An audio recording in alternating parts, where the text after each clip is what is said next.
ॐ नमो भगवते वासुदेवाय। ॐ नमो भगवते वासुदेवाय। ॐ नमो भगवते वासुदेवाय। ॐ नमो भगवते वासुदेवाय। ॐ नमो भगवते वासुदेवाय। ॐ नमो भगवते वासुदेवाय। ॐ नमो भगवते वासुदेवाय। ॐ नमो भगवते वासुदेवाय। ॐ नमो भगवते वासुदेवाय। ॐ नमो भगवते वासुदेवाय। ॐ नमो भगवते वासुदेवाय। ॐ नमो भगवते वासुदेवाय। ॐ नमो भगवते वासुदेवाय। ॐ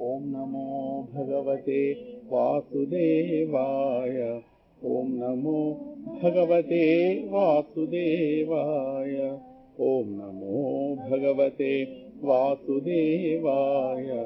ॐ नमो भगवते वासुदेवाय। हरिः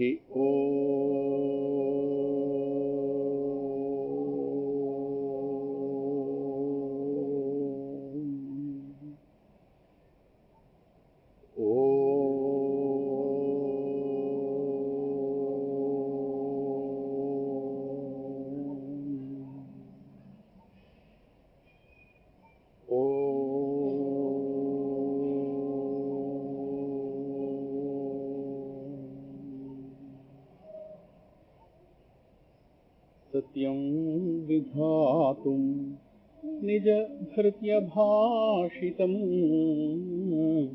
व्याप्तिं च भूतेष्वखिलेषु चात्मनः अदृश्यतात्यद्भुतरूपमुद्वहन् स्तम्भे सभायां न मृगं न मानुषम् प्रह्लाद वरदनरहरि नमो नमो दयानिधि। प्रह्लाद वरदनरहरि नमो नमो दयानिधि। प्रह्लाद वरदनरहरि नमो नमो दयानिधि। प्रह्लाद वरदनरहरि नमो नमो दयानिधि। नमो नमो दयानिधि। नमो नमो दयानिधि।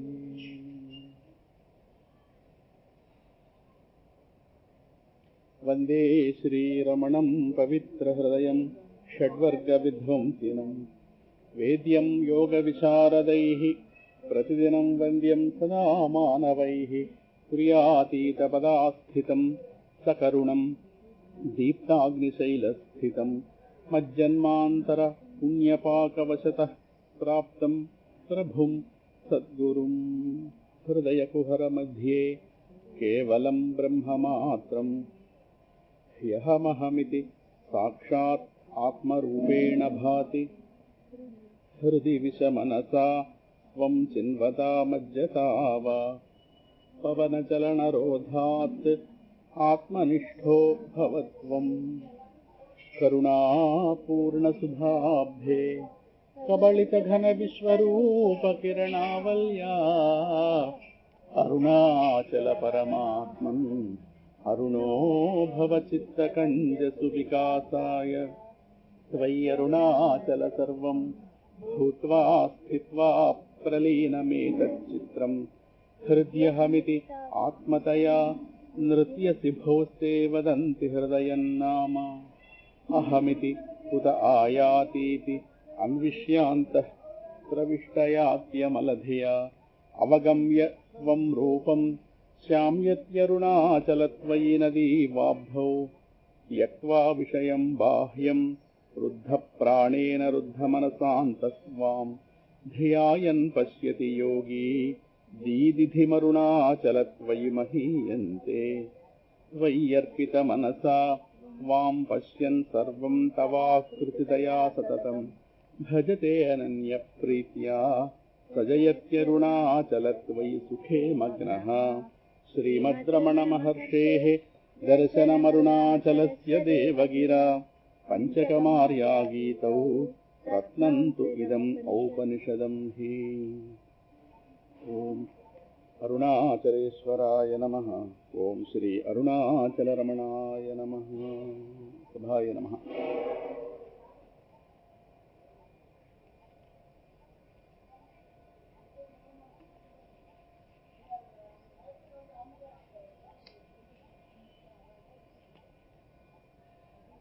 श्रुतिस्मृतिपुराणानाम् आलयं करुणालयं नमामि भगवत्पादशङ्करं लोकशङ्करम्। అరుణాచల రమణుడి దివ్య శ్రీచరణారవిందములకు ప్రణమిల్లుతూ భగవానుడి చేత సంకల్పం చేయబడినటువంటి ప్రవచన రూప ఆరాధన కార్యక్రమానికి సిద్ధమైతే నేటి నుంచి 3 రోజులు 4 రోజులు 5 రోజులు భగవంతుడు ఎంత శక్తి ఇస్తే అంత అరుణాచలేశ్వరుని ప్రవచన రూపంగా ఆరాధించుకునే ప్రయత్నానికి శ్రీకారం చుట్టుకుంటూ నిన్నటి రోజున అనుకున్నట్టుగా 3 అంశాల గురించి అటు ముగ్గురు మహనీయుల యొక్క బోధల నుంచి ఒక ప్రధాన సారాంశాన్ని తీసుకుని వాటి యొక్క విశేషాన్ని చెప్పుకుని వాటిలో ఒక సమన్వయాన్ని ఎరుకపరుచుకోవడం.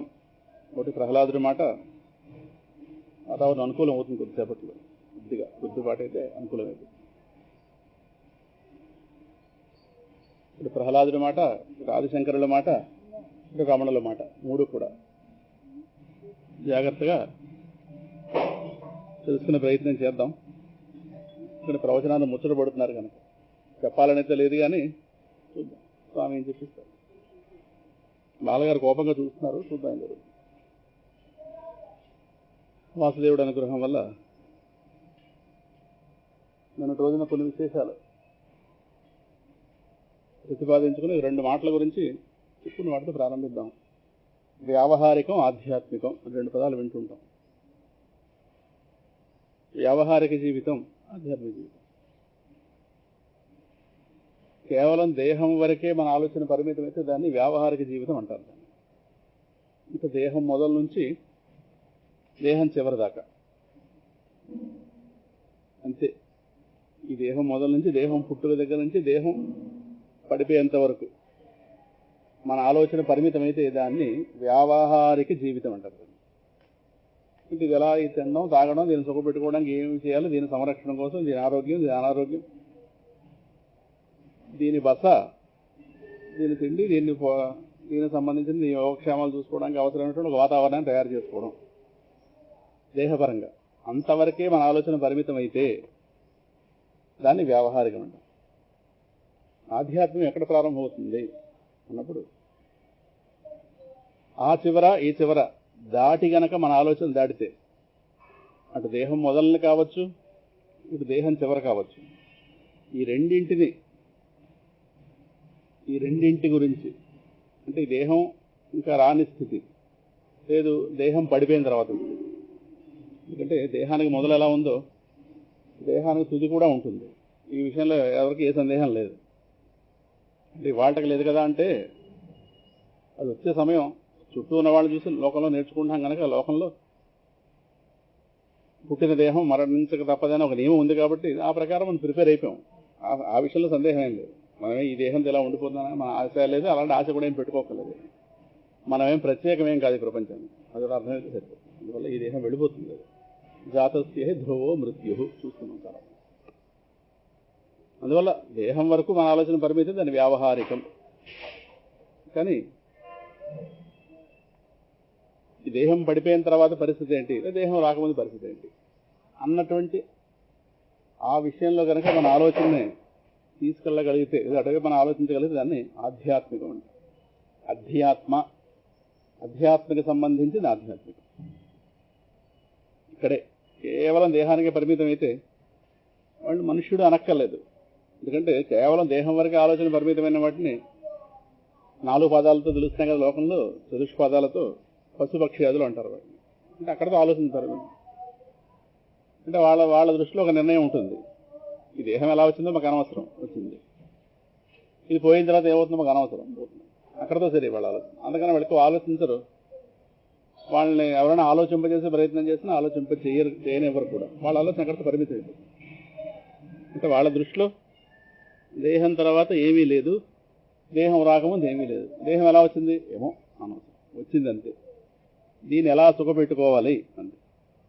దీన్ని సుఖపెట్టుకోవడానికి అవసరమైతే ధర్మం, తప్పదంటే అధర్మం. ఏదో మొత్తం మీద ఆ విధంగా ఆ దేహ భోగాలకి వాళ్ళ ఆలోచన పరిమితం చేసి, దేహం సుఖపడితే వాళ్ళు సుఖపడతారు అనుకునేటటువంటి ఆలోచన విధానం. దీన్ని పూర్తిగా పచ్చి భాషలో వ్యవహారికం ఉంటుంది. పశుపక్షాదులు దానికే అంతవరకే పరిమితం అవుతాయి కనుక వాళ్ళని, అది 4 కాళ్ళతో ఉంటే వీళ్ళని 2 కాళ్ళతో ఉన్న పశువు అంది శాస్త్రం కాదు. ద్విపాద పశువు ఉంటుంది. కేవలం వ్యవహారానికి వాళ్ళ ఆలోచన పరిమితం అయితే ద్విపాద పశువు. లోకంలో పశువులు అనేది 4 పాదాలు ఉన్నాయి కానీ, అలా కాకుండా దేహం రాకముందు మనకు చరిత్ర ఉంది. జాగ్రత్త పడకపోతే దేహ పతనానంతరం కూడా మనకు చరిత్ర ఉంటుంది. అంటే మనకు కొనసాగింపు ఉంటుంది. దేహం రాకముందు మనకి ఒక చరిత్ర ఉంది, దేహం తర్వాత కూడా మనకు కొనసాగింపు ఉంటుంది అనేటటువంటి ఈ జ్ఞానాన్ని ఇచ్చేటటువంటి దాన్ని ఆధ్యాత్మిక జ్ఞానం అంటారు. అంటే తెలిసినా తెలియకపోయినా ఉంది.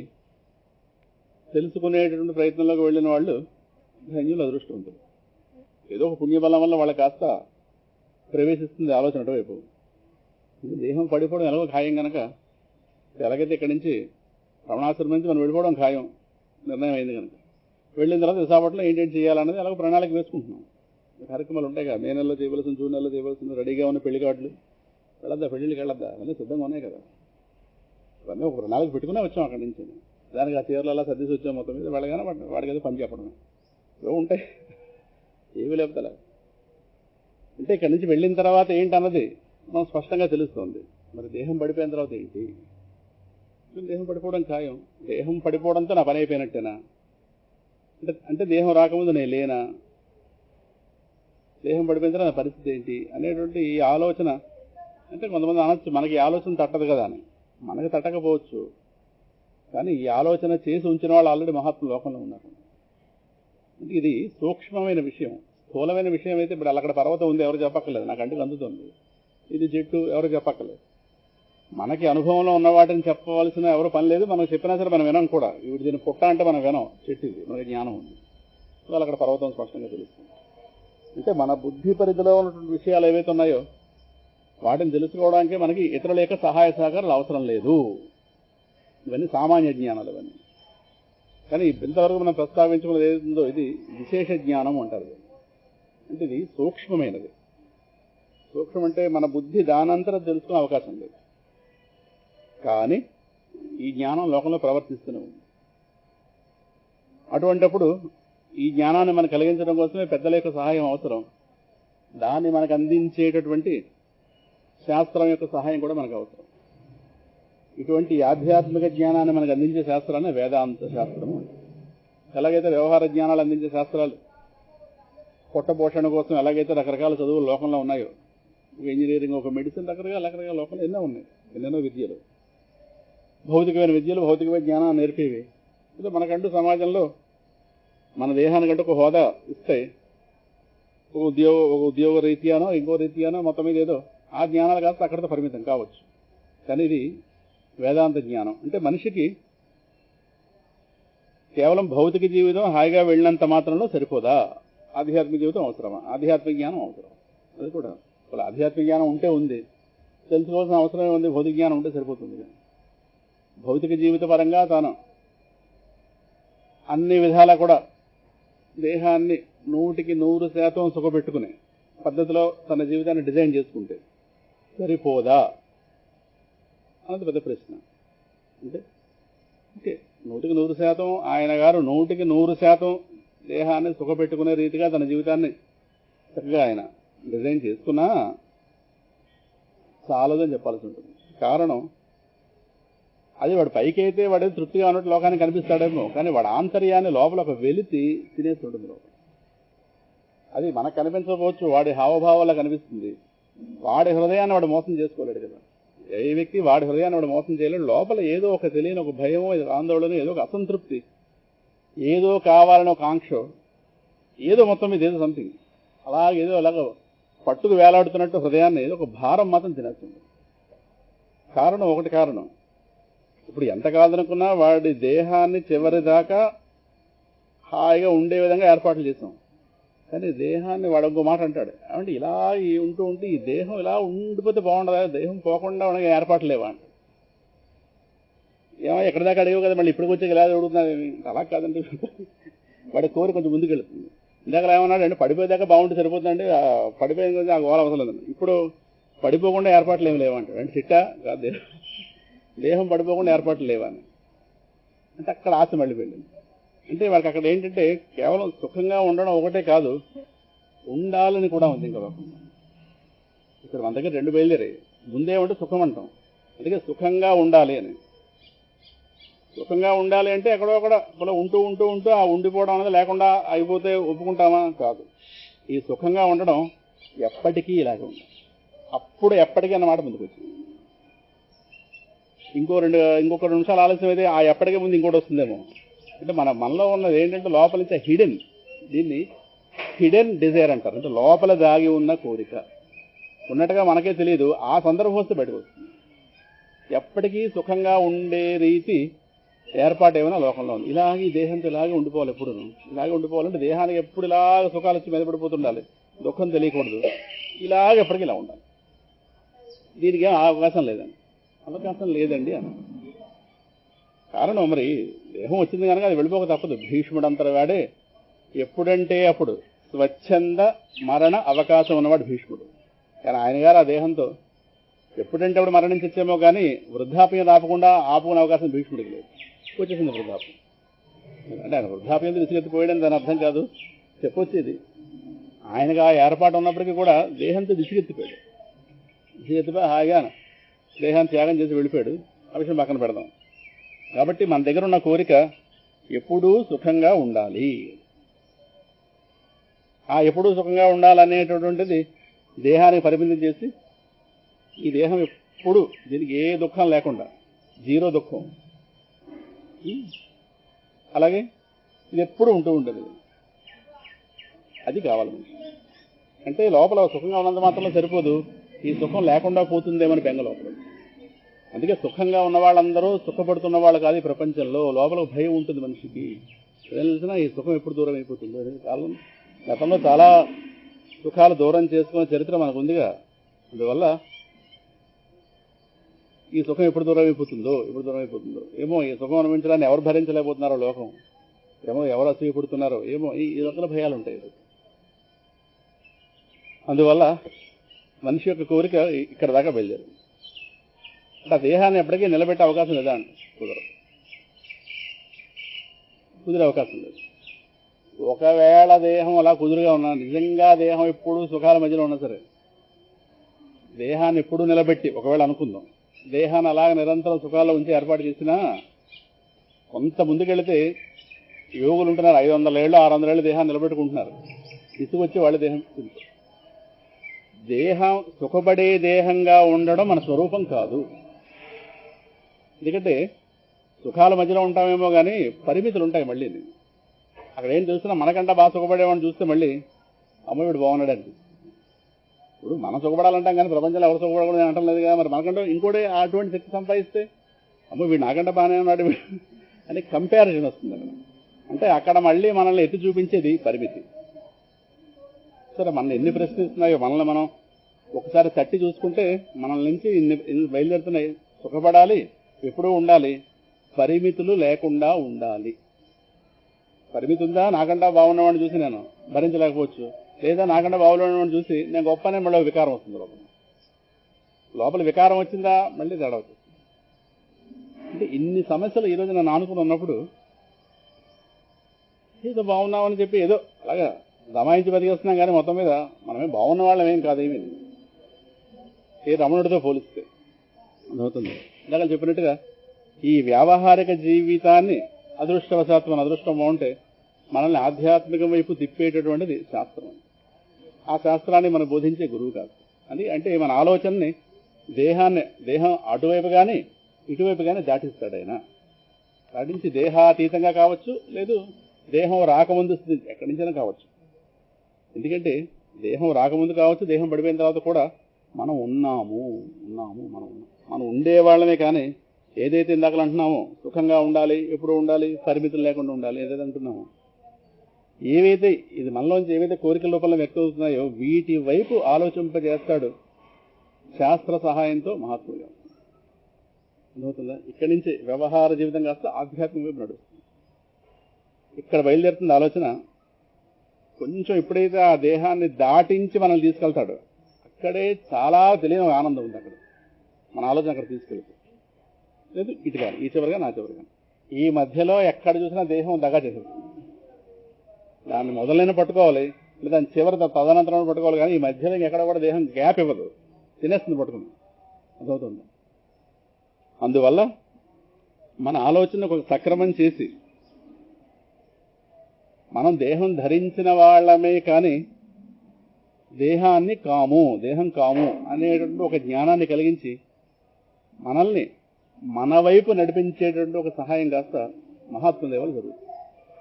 పిల్లలు చెప్పినట్టుగా మన బుద్ధి దానంతరం దాన్ని పట్టుకోలేదు జ్ఞానాన్ని, పెద్దల సహాయంతోనే అందుకోవాలి. అందువల్ల పెద్దలు కాస్త కూర్చోబెట్టి అర్జునుడి విషయంలో కృష్ణుడు చేసిందైనా ఇదే, శంకరుడు చేసిందైనా అదే, ఎవరు చేసిందైనా అదే.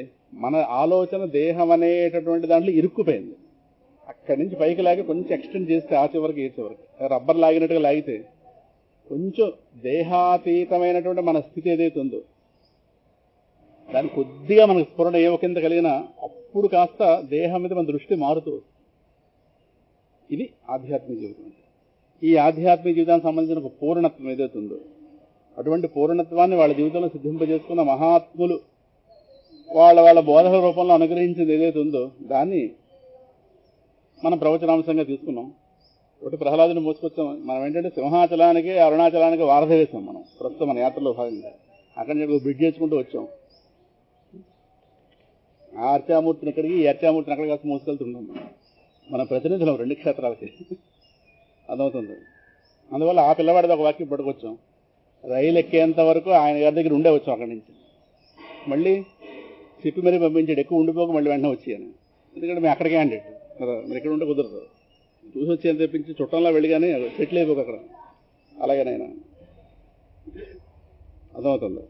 అందువల్ల ఆయన గారిది ఒక వాక్యం ఇందాక చెప్పినట్టుగా ఈ ఆధ్యాత్మిక జీవితం అనేటటువంటిది ఎప్పుడైతే ప్రారంభమైందో అప్పుడు మనమే మన దృష్టి పెరుగుతుంది. ఇంతకాలం మనం దేహం అని ఎప్పుడైతే మన ఆలోచన ఫిక్స్ అయిపోయాం, దేహం అనే దానికి ఫిక్స్ అయిపోయాం కనుక ఇంకా దేహపరంగా సుఖపడడానికి ప్రయత్నం చేస్తాం. ఇప్పుడు ఎప్పుడైతే మనల్ని కొంచెం దేహాతీతంగా అర్థం చేసుకోవడం ప్రారంభిస్తున్నాం, ఇది ఆధ్యాత్మికత అంటే. ఓహో, దేహం నేను కాదు, నేను దేహాతీతంగా కూడా ఉన్నాను అనే ఒక ఆలోచన శాస్త్ర సహాయంతో అందుకుంటుంటే అప్పుడు మన మీద మనకు దృష్టి పెరుగుతుంది. అవును నిజమే, ఎంతకాలం దేహం నేనని కాబట్టి సెటిల్ అయిపోయాను కరెక్ట్. ఇప్పుడు మన దేహంగా రాకముందు కూడా మరి దేహంగా రాకముందు కూడా ఉన్నారు, దేహం పడిపోయిన తర్వాత కూడా తమరు ఉంటారు.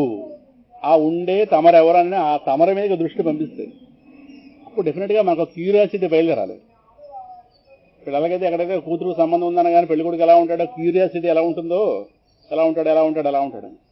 ఇప్పుడు మనందరికీ ఉత్సాహం ఉండాలి. అసలు నేను ఎలా ఉంటాను అని చూసుకోవాలి. ఇప్పుడు నేను ఎలా ఉంటాను, నిజమే నేను ఎలా ఉంటాను ఆయన గారు తెలుసు, లోపల ఉన్నాడు ఆయన కదా. ఇప్పుడు నేను ఎలా ఉంటాను నిజమే, నేను అంటున్నావు, నేనంటే ఒక అభిప్రాయం వచ్చేస్తాం. ఇప్పుడు అది కాదని తేలింది అన్నప్పుడు వెంటనే నేను ఎలా ఉంటాను. మనకి పెళ్లి కొడుకుని చూడడానికి ముచ్చట, పెళ్లి కొడుకుని చూడడానికి ముచ్చట, నేను చూడడానికి ముచ్చట్లేదు మనకు కదా. ఆ నేను వైపు ముచ్చట తిప్పేవాడే మహర్షి. అర్థమవుతుందా? ఇక్కడ ఈ ఆధ్యాత్మిక జ్ఞానాన్ని ఏరా నాన్న స్కందాయ నమః, శిఖివాహనాయ నమః, నెమలిని వాహనంగా కలదని స్వామి నమస్కారం. అర్థమవుతుందా? ఇక్కడ మన జ్ఞానాన్ని మనకు స్థిరపరచడానికి, మనల్ని మనం పరిచయం చేయడానికి, దూరం అయిపోయిన మనల్ని మనకి మళ్ళీ దగ్గర చేయడానికి ఇక్కడ శాస్త్రం అనేక మార్గాలు చెప్తే అందులో ప్రధానంగా భక్తి, జ్ఞాన, వైరాగ్యములు అని మూడింటి చేస్తున్నారు. ఈ మూడు చెప్తారు, భక్తి, జ్ఞానం, వైరాగ్యం. జ్ఞానం అంటే మనం ఎవరనేటువంటి జ్ఞానం, ఒక తెలివి మన గురించిన. ఎందుకంటే తెలివి రహితంగా తయారేమో కనుక మళ్ళీ మన గురించి మన తెలివి కలిగించాలి. రెండోది, ఆ తెలివి కలిగిన తర్వాత తెలివి గురించి పరిచయం ఏర్పడిన తర్వాత దాని మన భక్తి పెరగాలి. మూడోది, మనం కాని దాని ఎడల మనకి విరక్తి పెరగాలి. ఈ మూడు సమానంగా కలిగితేనే కరెక్ట్గా అతుక్కుంటుంది విషయం. భక్తి, జ్ఞాన, వైరాగ్యం జరుగుతుంది. జ్ఞానం అంటే మన గురించి మన తెలివి, పరిచయ వాక్యాలు. భక్తి అంటే దాని మీద ఆసక్తి పెరుగుతూ రావాలి. విరక్తి అంటే మనం కాని దాని వైపు నుంచి మన మనసు వెనక్కి రావాలి. ఈ మూడు సమపాళల్లో ఏర్పడితేనే అందుకే భక్తి జ్ఞాన వైరాగ్య ప్రాప్తిరస్తు. పెద్దవాళ్ళు దీవిస్తే ఆ విధంగా దీవిస్తారు. అఖండ భక్తి జ్ఞాన వైరాగ్య ప్రాప్తిరస్తు. ఈ మూడింట్లో ఏది కొరతైనా సరే, ఏదో నాలుగు కాళ్ళు ఉన్న కుర్చీకి ఓ కాలు తీసేస్తే ఇంకా ఆ తర్వాత కూర్చుంటే ఎలా ఉంటుంది, అలా ఉంటుంది వ్యవహారం. 4 కాళ్ళు కూర్చొని కాలు తీసాం అనుకోండి, కూర్చుంటే ఏమో కింద పడడం అలాగో. అలాగే ఈ మూడు అందంగా అమృతైన బుద్ధిలో ఒక చక్కటి వికాసం వస్తుంది హృదయం. అందువల్ల ఈ మూడింటికి, ఈ భక్తి జ్ఞాన వైరాగ్యాలు మూడింటికి ఒక్కొక్క దాన్ని ఒక్కొక్క ప్రతినిధిగా ఎన్నుకుని మనం ఇప్పటికే శీర్షిక తయారు చేసుకున్నాం. అంటే దాని అర్థం వీళ్ళలో భక్తి ఉంది కానీ జ్ఞాన వైరాగ్యాలు లేవని కాదు. వాళ్ళలో భక్తి ప్రధానంగా కనిపిస్తుంది. అందరిలోనూ ముగ్గురులోనే 3 ఉంటాయి పుష్కలంగా. ఒక్కొక్కరిలో ఒకటి ఆధిక్యంగా కనిపిస్తుంది. భక్తికి ప్రధానంగా మా పిల్లవాడిని తీసుకున్నాం, జ్ఞానానికి ఈయన గారిని తీసుకున్నాం, వైరాగ్యానికి మా శంకరుని తీసుకున్నాం. ముగ్గురిని తీసుకుని ముగ్గురు యొక్క ప్రధాన బోధ ఏదైతే ఉందో ఒక్కొక్క వాక్యం తీసుకుని దాని ఇక్కడ శీర్షికగా చెప్పుకునే ప్రయత్నం చేస్తాం. అందువల్ల భక్తి జ్ఞాన వైరాగ్యాలు మూడింటిని కూడా ఏకాంత భక్తి గోవిందే యత్ సర్వత్ర తదీక్షణం, ప్రహ్లాదుడి బోధలో చిట్ట చివరి మాట. భక్తి అంటే ఏమిటో ఆవిష్కరించాడు. ఆ మాటను ఆధారంగా తీసుకుని భక్తిని ఎక్కడ తీసుకుంటాం. వైరాగ్యానికి మా శంకరుల వాక్యం బ్రహ్మసత్యం జగన్మిథ్య జీవో బ్రహ్మైవ నాపరః. సమస్త వేదాంత సారాన్ని అర్ధ శ్లోకంలో చెప్పినటువంటి ఒక ఆధ్యాత్మిక ఛాంపియన్ మా శంకరాచార్యులు గారు. అర్ధ శ్లోకంలో సమస్త వేదాంత సారాన్ని చెప్పాడు ఆయన, అర్ధ శ్లోకంలో. మరి మిగతా అర్ధవాదంలో ఏం చెప్పాడు? అర్ధ శ్లోకంలో మొత్తం వేదాంత సారాన్ని చెప్పుదానన్నమాట అర్ధ శ్లోకంలో చెప్పి, అర్ధవాదంలో 2 పాదాల్లో చెప్పి, మిగతా 2 పాదాల్లో కలిపి మొత్తం వేదాంత సారాన్ని బ్రహ్మసత్యం జగన్మిథ్య జీవో బ్రహ్మైవ నాపరః. ఈ జగన్మిథ్య అన్నది వంట పడితేనే వైరాగ్యం. మిథ్య అన్నది అర్థం కావాలి. మిథ్య అర్థం కావాలంటే సత్యం ఏంటో అర్థం కావాలి. ఈ 2 అర్థమైన తర్వాత నా పరిస్థితిని అర్థం కావాలి. జీవో బ్రహ్మైవ నాపరః. ఇక్కడ ఇన్ని పదాలు ఉన్నాయి. బ్రహ్మము, జీవుడు, సత్యం, మిథ్య, మొత్తం ఇన్ని పదాలు ఇన్ని కలబోసి ఒక 16 అక్షరాలతో కూడినటువంటి ఒక అనుష్ఠుప్ శ్లోకంలో మహానుభావుడు మొత్తం కలప చెప్పేసాడు. ఆయనకే సాధ్యమైంది. విషయాన్ని విస్తరించి చెప్పగలడు, సంక్షిప్తం చేసి చెప్పగలడు. అదే శంకరాచార్యుల వారి యొక్క ప్రాశస్త్యం. అద్వైత సిద్ధాంత కర్త. ఇంకా మూడోది మన ప్రెసెంట్ బాస్, ఆయన గారి దగ్గర నుంచి జ్ఞానాన్ని తీసుకున్నాం. జ్ఞానాన్ని తీసుకున్నప్పుడు జ్ఞానం అంటే సూటిగా మనం ఏంటి అన్నది డిస్కస్ చేస్తుంది జ్ఞానం. అర్థమవుతుంది. అంటే ఈ దగ్గర వైరాగ్యం భక్తి లేవని కాస్తమా, ఇక ఉదయం స్తోత్రం చదివినప్పుడు వినారో లేదో, కరుణాపూర్ణ శుద్ధాబ్దాలు అంటే కూడా పరిపూర్ణ భక్తి స్తోత్రం. అది అరుణాచల పంచరత్నాలు ఇందాక చదువుకున్నాము. 5 శ్లోకాలు భక్తి జ్ఞాన వైరాగ్యాలు ఎంత అందంగా అమర్చారో. ఒక 5 శ్లోకాల్లో మొత్తం వేదాంతాన్ని మహానుభావుడు చెప్పారు. ఎవరికైతే అనుభూతి ఉందో వాళ్ళు ఒక్క మాటలో మొత్తం అన్ని కలిపి అందించగలరు. అది వాళ్ళ దగ్గర ఉన్నటువంటి సమర్థత. వాళ్ళ ద్వారా భగవంతుడు అటువంటి ఒక అందాలు ఆవిష్కరిస్తుంటాడు. అందువల్ల మహర్షి యొక్క బోధ సారం అంతా కూడా జ్ఞానం. మన వైపు మన దృష్టి తిరిగేటట్టుగా ఆయన చేస్తాడు. అందుకే వేలాది మంది ఆయన దగ్గరికి వచ్చి ఎన్నెన్ని రకాల ప్రశ్నలు వేసినా సరే వాళ్ళ దృష్టి అటు ఇటు చెదిరిపోతుంది. అలా కాకుండా వాళ్ళ దృష్టి వాళ్ళ మీద బయటట్టుగా మహర్షి అక్కడ వెంటనే ఒక గ్రంథం కూడా రాశారు పేరుతో నేను ఎవడను అనేటువంటి. మనకు అన్నీ తెలుసుకోవాలని కాంక్ష ఉంటుంది కానీ మనమే మనకు కాంక్ష ఉండదు. అదేదో పెద్ద మాయ. అదే అన్నిటి మీద కాంక్ష ఉంటుంది. ఎన్నో ఎన్నో ఎన్నో ఎన్నో అరుణాచలం రమణాశ్రమంలో ఎన్ని చెట్లు ఉన్నాయి, అదో ఎంక్వైరీ. రోజు భోజనాలు ఎంతమంది తిన్నారు, అదో ఎంక్వైరీ. ఎన్ని నెమళ్ళు, నిన్న ఎవరో ఆవిడ అడుగుతుంది రాత్రి, నెమళ్ళు వచ్చి ఉదయం అక్కడ కూర్చుంటాను అంటే వాడికి ప్లేస్ ఉందా నన్ను అడిగింది ఆవిడ. నెమళ్ళకి ప్లేస్ ఏంటి, నెమలు ఎక్కడో ఒకటి సెటిల్ అవుతుంది ఏదో అంటే ఆ నెమళ్ళకి ఏమైనా కుర్చీలు ఏర్పాటు చేశారని ఆవిడ భావించింది. ఇలాగా ఆవిడ మీద శ్రద్ధ లేదు, ఆవిడకి నెమల మీద శ్రద్ధ ఉంది. ఏది ఇలా ఎవరికోవాలి, ప్రపంచం ఎవరికోవాలి వాళ్ళది. మన అందరికీ సమాధానం చెప్పాలి. సో మనుషులే కూర్చోరు పద్ధతిగాను, నెమలి ఎక్కడ కూర్చుంటుంది అంటే రకరకాల దృష్టి. ఇంకా అది ఎటు మీకు పంపిస్తే అటుపక్క వెళ్ళిపోతుంటుంది అది. కానీ ఇందాక చెప్పినట్టుగా మనల్ని చూసుకుందాం మనకు ఎప్పుడు ఉండదు. ఏమంటే మిమ్మల్ని మీరు చూసుకోవడం అంటే అద్దం ముందుకు వెళ్ళడం అలవాటైంది మనకి. అది కాదు, అది అది కాదని చెప్పడానికి అంతాను. మిమ్మల్ని మీరు చూసుకోవడానికి అద్దం ముందుకు వెళ్ళిపోతాం. అద్దంలో కనిపించేది మనం కాదు, అద్దంలో కనిపించేది మన పాలిట దెయ్యం. అర్థమైతే సరిపోతుంది. అందుకని అద్దంలో కనిపించేది మన పాలిట దెయ్యము కదా. మనలాగా సేవలు చేయించుకుంటుంది, అలాగా అర్థం కూడా పెట్టించుకుంది. సరే, ఎంత వాళ్ళు దాంతో ఉంది. అందువల్ల పాపం మహర్షి అవతల వాడికి ఎక్కినా ఎక్కకపోయినా నానాయాతన పడి ఎక్కించే ప్రయత్నం చేశారు ఆయన. నేను నేను నేను ఆయన యొక్క ప్రతి సమాధానంలో కూడా నేనే కనిపిస్తాను. ఎన్నో అడుగుతున్నావు కానీ తమరెవరు తమ తెలుసుకోరేంటి అర్థమవుతుందా?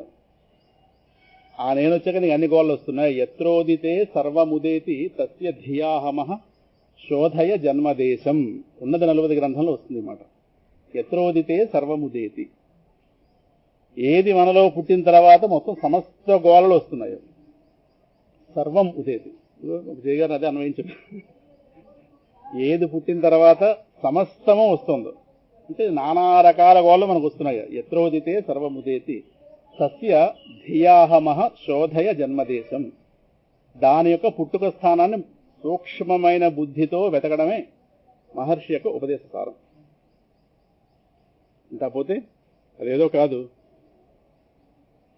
మెలకువలోకి మనం వస్తున్నప్పుడు, నిద్రలోంచి గాఢంతలోంచి మెలకువలోకి వస్తున్నప్పుడు మనకి మొట్టమొదటిగా వచ్చేటువంటి ఆ దేహబుద్ధి ఏదైతే ఉందో అది లేస్తే మొత్తం అన్ని ఆలోచనలు. రాత్రి చాలా మంది సుషుప్తి వచ్చే ఉంటుంటుంది, కానీ అరుణాచలంలో ఉన్నామని ఆలోచన ఏం లేదు అక్కడ కదా. సుషుప్తికి అరుణాచలం ఉండదు, విశాఖపట్నం ఉండదు. మేలుకుంటే అరుణాచలంలో ఉన్నాం కదా అని ఆలోచన వచ్చింది. ఎందుకంటే ఎక్కడ అరుణాచలంలో ఉన్నది ఎవరు? ఈవిడి గారు. ఈవిడి గారితో ఎప్పుడైతే కూడేమో వెంటనే ఓహో మనం ఫలానా రూమ్లో ఉన్నాం కదా, అరుణాచలం వచ్చాం కదా, 2వ రోజు కదా కార్యక్రమం, మొత్తం ఇది అలా అలా ఆలోచన. అంటే ఇన్ని ఆలోచనలకి దీనితో కూడిక, దీని యొక్క స్ఫురణ, ఇది దేహబుద్ధి. సుషుప్తిలో ఉన్నప్పుడు దేశం, ప్రాంతం, కాలం, వస్తువు వీటి వేటితో కూడా అదే రాత్రి ఇలా పరిగెట్టి సుషుప్తిలోకి వెళ్ళిపోయాం ఎంతమంది కదా. సుషుప్తిలోకి వెళ్ళకుండా అలా ఉంటాం. సుషుప్తిలోకి వెళ్ళి హాయిగా అన్నీ మర్చిపోయి, అంటే ఏ గోళలు అయితే లేస్తున్నాయో ఇవన్నీ ఒక్కసారి ఇలాగ సమస్యపోతే అక్కడ ప్రశాంతత. అందువల్ల ప్రశాంతతను పొందడం కోసం మనం ఇప్పుడు ప్రయత్నాలు అక్కర్లేదు. వచ్చిన గోళలు తొలగించుకోమని మహర్షి బోధ. ఇది సనాతన ధర్మానికి మిగతా వాటికి తేడా అదే. మీరు శాంతి పొందడానికి ఉపాయాలు చెప్తామంటారు వాళ్ళందరూ. మన వాళ్ళు శాంతిని పొందడానికి ఉపాయం అక్కర్లేదు, కల్పింపబడిన అశాంతిని తొలగించుకోవడం ఉపాయం మన వాళ్ళు. ఆ శాంతిని కల్పించిన కారణం తొలగితే ఉన్న శాంతి తెలుస్తుంది. రాత్రి సుషుప్తిలోకి వెళ్లే రూపంలో అశాంతిని కలిగించినటువంటి ట్రైన్ పెట్టిన హింస, వ్యాన్ పెట్టిన హింస, భోజనాలు పెట్టిన హింస మొత్తం అన్నీ కలిపి, విశాఖపట్నం వాళ్ళు అక్కడ ఉంటున్నా సరే ఫోన్ ద్వారా పెట్టిన హింసలో మొత్తం అన్నీ కలిపి ఒక్కసారి అలాగా అణిచిగానే అయిపోయింది. ఉన్న శాంతి మనకు తెలిసిందని. అందుకని అక్కడ శాంతి కోసం మనం వంట ఏమి వండుకోలేదు. ఏమిని సుషుప్తిలో ఏమో శాంతి కోసం వంట వండుకోవడం, అక్కడ పంట పండించడం ఏం చేయలేదు. కల్పింపబడినటువంటి గొడవలన్నీ సమస్యపోతే ఎత్రోదితే సర్వముదేతి. అంత అందంగా చెప్పాడు మహర్షి. అంటే ఆయన దృష్టికోణం డిఫరెంట్గా ఉంటుంది. అది అర్థమవుతుంది. సత్య దాని యొక్క జన్మదేశం శోధయ ధియా, సూక్ష్మమైన బుద్ధి సహాయంతో ఈ దేహాత్మ బుద్ధి యొక్క పుట్టుక స్థానాన్ని, ఈ దేహాత్మ బుద్ధి ఎక్కడి నుంచి వస్తుంది దాని పుట్టుక స్థానాన్ని శోధయ వెతకండి అనేటువంటి ఆ మాట ఏదైతే ఉందో, అంటే పూర్తిగా ఇంకా జ్ఞానాన్ని, ఎందుకంటే జ్ఞానం పొందినవాడు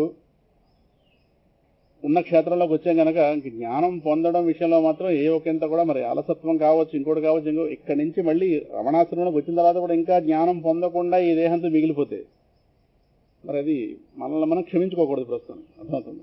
ఎందుకంటే అటువంటి వ్యక్తి దగ్గరికి వచ్చాం కాబట్టి ఇంకా అజ్ఞానాన్ని పూర్తిగా స్వస్తి పలకాల్సింది ఈ దేహం యొక్క అంతము లోపైనా సరే. అర్థమవుతుందా? అందువల్ల ఈ ముగ్గురు మహాత్ములు తీసుకుని భక్తికి ఒకరు, వైరాగ్యానికి ఒకరు, జ్ఞానానికి ఒకరు అని ఒక ప్రతినిధిగా తీసుకున్నాం. ముగ్గురులోనే 3 పుష్కలంగా ఉన్నాయని మరొకసారి పెట్టుకుంటే ఇప్పుడు విశేషంగా అంశంలోకి వెళ్తే భక్తిలోకి ప్రవేశిస్తున్నాం. ఇప్పటిదాకా అంతా కూడా శీర్షిక ఇందాక చెప్పినట్టుగా భౌతిక జీవితంలో ఎంతెంతగా ఉంటున్నా దాని ముగింపు అనేటువంటి దుఃఖపెడుతుంది కనుక భౌతిక జీవితం ఇంత సుఖమయంగా ఉన్న దాని ముగింపు, ఎందుకంటే ఉండాలని ఆశిస్తున్న మనకి ముగింపు అనేటువంటిది ఎప్పుడైతే ఉందో దీనికి మనకు ఘర్షణ ఏర్పడుతుంది కనుక ఇక్కడ ఆధ్యాత్మికత యొక్క ఆవశ్యకత మనం ఎలాగో చెప్పుకున్నాం. సో ఇప్పుడు ఆధ్యాత్మికతకి ఒక సోపానం వేసుకుని దాన్ని నిలబెట్టే రీతిలో ఈ ముగ్గురు మహాత్ములు ఏ విధంగా వాళ్ళ ఆధ్యాత్మికంగా వాళ్ళు ఏ విధంగా వాళ్ళ స్థితి సాధించుకుంటూ వెళ్ళారు, వాళ్ళు మనకి ఏం చెప్పబోతున్నారు ఆ మాటల్లో కాస్త ఇవన్నీ ఎలాగో వస్తాయి. శంకరుల దగ్గర వైరాగ్య మాటలు బోళ్ళు వస్తాయి. అలాగే 3 చెప్పుకుంటాం కాబట్టి ముందు భక్తి వైపు దిగుదాం. ఎందుకంటే పిల్లవాడిని ముందు చూసుకోవాలి ఎప్పుడైనా సరే. పిల్లలకి ఫస్ట్ ప్రయారిటీ టు చిల్డ్రన్ కదా, అందువల్ల భక్తి. భక్తి అంటే ప్రేమ అని చెప్పచ్చు. భక్తి అంటే ఆసక్తి, భక్తి అంటే సేవించుట, పూజించుట, భజించుట ఈయన అర్థాలు వస్తాయి. వెళ్ళి ఆశ్రయించుట, భజ సేవాయాం అనే అర్థంలోంచి ఆశ్రయించుట ఈయన అర్థాలు వస్తాయి. భక్తి అన్నది ప్రేమించడం అనేది మనసు యొక్క కార్యం. ఎందుకంటే ప్రతి మనసులో ప్రేమ అనే ఒక సహజ లక్షణం ఉంది. ఎవరిని ప్రేమిస్తున్నాం ఎవరిని ప్రేమించడం తెలియదు, కానీ ప్రతి వారికి ఈ సృష్టిలో వాళ్ళ మీద నిరంతరం ప్రేమ ఉంటుంది. మన మీద మనకి ప్రేమను ఎవరూ తయారు చేయక్కర్లేదు కదా, ఇది ఒప్పుకోవాలి కాస్త. మనల్ని ప్రేమించుకోమని మనకు ఎవరూ చెప్పక్కర్లేదు, చక్కగా ప్రేమించుకుంటాం. అంటే ప్రేమించడం అనేటువంటిది మనసు యొక్క లక్షణం. ఈ ప్రేమ అనే లక్షణం ఏదైతే ఉందో, మనసు యొక్క ఈ లక్షణం ఏదైతే ఉందో, అంటే మనసు నుంచి వేరు చేయలేని లక్షణం ప్రేమ అనేది. దేన్ని ప్రేమిస్తాం గొడవ పక్కన పెడదాం. ఈ ప్రేమ అనేటటువంటి దాన్ని భగవంతుడు అనేటటువంటి దాని వైపు తిప్పితే దాన్ని భక్తి అని. వ్యవహారంలో పెద్దల యందు మనకున్న ప్రేమ దాన్ని గౌరవం అంటాం, పిల్లల యందు ఉన్న ప్రేమని వాత్సల్యం అంటాం, లేదు భర్త యందు ప్రేమ అవ్వచ్చు, లేదు స్నేహితుల యందు ఒక స్నేహభావం, స్నేహితుల యందు ప్రేమ ఉంటుంది దాన్ని స్నేహభావం అంటాం. మొత్తం ఇవన్నీ ప్రేమ లక్షణాలే. మనకు నచ్చిన వాళ్ళు కావచ్చు, ఇంకోరు కావచ్చు, మొత్తం ప్రేమ లక్షణాలు ఇవన్నీ. అంటే ప్రేమ అంటే మనసు తీసుకెళ్ళి వాళ్ళని తనలో పెట్టుకోవడం, వాళ్ళని తనవారు అనేటటువంటి ఒక గ్రూప్లో చేర్చుకుంటాం. ఇప్పుడు అన్ని గ్రూపులు ఉన్నాయి కదా సెల్ ఫోన్లో, ఫ్యామిలీ గ్రూప్, ఈ గ్రూప్. అలాగా మనసు వీళ్ళు నాకు అనుకూలురు అని వాళ్ళ మీద ఒక అభిలాష పెట్టుకుంటుంది. తనని వాళ్ళ దగ్గర పెట్టుకుంటుంది, వాళ్ళని తన దగ్గర పెట్టుకుంటుంది. ఇది ఎవరిని ఏ కారణం వల్ల ఎవరిని ప్రేమ కలుగుతుందో మనం చెప్పలేము. అదే ప్రారంభాలు బట్టి నడుస్తుంటుంది.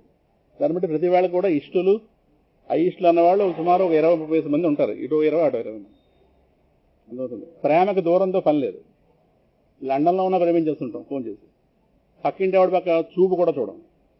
అందువల్ల ప్రేమకు దూరం, కాలం, వస్తువుతో సంబంధం లేదు. ఎన్ని యుగాలు దాటినా వెళ్ళిపోతుంది, అది సముద్రాలు దాటి వెళ్ళిపోతుంది. ప్రేమని ఆపగలిగేటువంటి శక్తి లేదు ప్రపంచంలో. అలాగే ప్రేమ విగడిస్తే ద్వేషంగా మారుతుంది. ద్వేషాన్ని కూడా ఆపగలిగే శక్తి ఎవరికి లేదు. మనకు ఎంతో కొంత మనం నిగ్రహించుకోకపోతే ఒంటి మీద తేడా వచ్చేస్తుంది. దేశం నిగ్రహించుకోవాలి, కానీ ద్వేషం కూడా లోపల బయలుదేరిపోతుంది. ఇంకా ప్రేమ ఎప్పుడైతే ఆ ప్రేమ విఫలమైందో, ప్రేమించే హృదయం ఎప్పుడైతే భగ్నమైందో ఒకరి వల్ల, అది కాస్త ద్వేషంగా మారుతుంది. అందువల్ల ప్రేమ అనే లక్షణమే. ఈ ప్రేమ అనే లక్షణం కాస్త ఇంకోవైపు చూస్తే, కాయిన్ అవతల వైపు తిప్పితే ఎలా ఉంటుందో అలాగా ద్వేషం. ఈ రెండు మనసుకి సహజంగా ఉన్న లక్షణం. అర్థమవుతుంది. అది ఉద్యోగంలో ప్రేమికులు ఉద్యోగంలో వాళ్ళు బాధ్యత కావచ్చు, కుటుంబంలో వాళ్ళు కావచ్చు, అపార్ట్మెంట్లో వాళ్ళు కావచ్చు, సత్సంగంలో వాళ్ళు కావచ్చు, ప్రయాణంలో కావచ్చు. ఓ రాత్రి ప్రయాణం అనుకోండి, పక్క వాళ్ళతో మనసు కలిసిపోతుంది. చక్కగా వాళ్ళు ఎక్కడ దాకా వెళ్ళిపోతారు, దగ్గర వాళ్ళు మీ గొల్లలు కూడారా, మరేమో లెక్కలు కూడారు, మొత్తం మీద అక్కడ దాకా వెళ్ళిపోయేలాగా వాళ్ళ భూములు మన భూములు లెక్కలు చూసుకుని చాలా దూరం వెళ్ళిపోతుంది. వాళ్ళ అమ్మమ్మ మన అమ్మమ్మ క్లాస్మేట్స్ ఎక్కడో మొత్తం మీద అలా ప్రేమ కలిసింది. అలా వాళ్ళ కాస్త మన మనసులో చేరుతారు. వాళ్ళ గురించి ఎక్కడో ప్రస్తావిస్తాం, వాళ్ళ చూడని ఎక్కడో ప్రస్తావిస్తున్నామంటే వాళ్ళు మన మనసులో చేరేరన్నారు.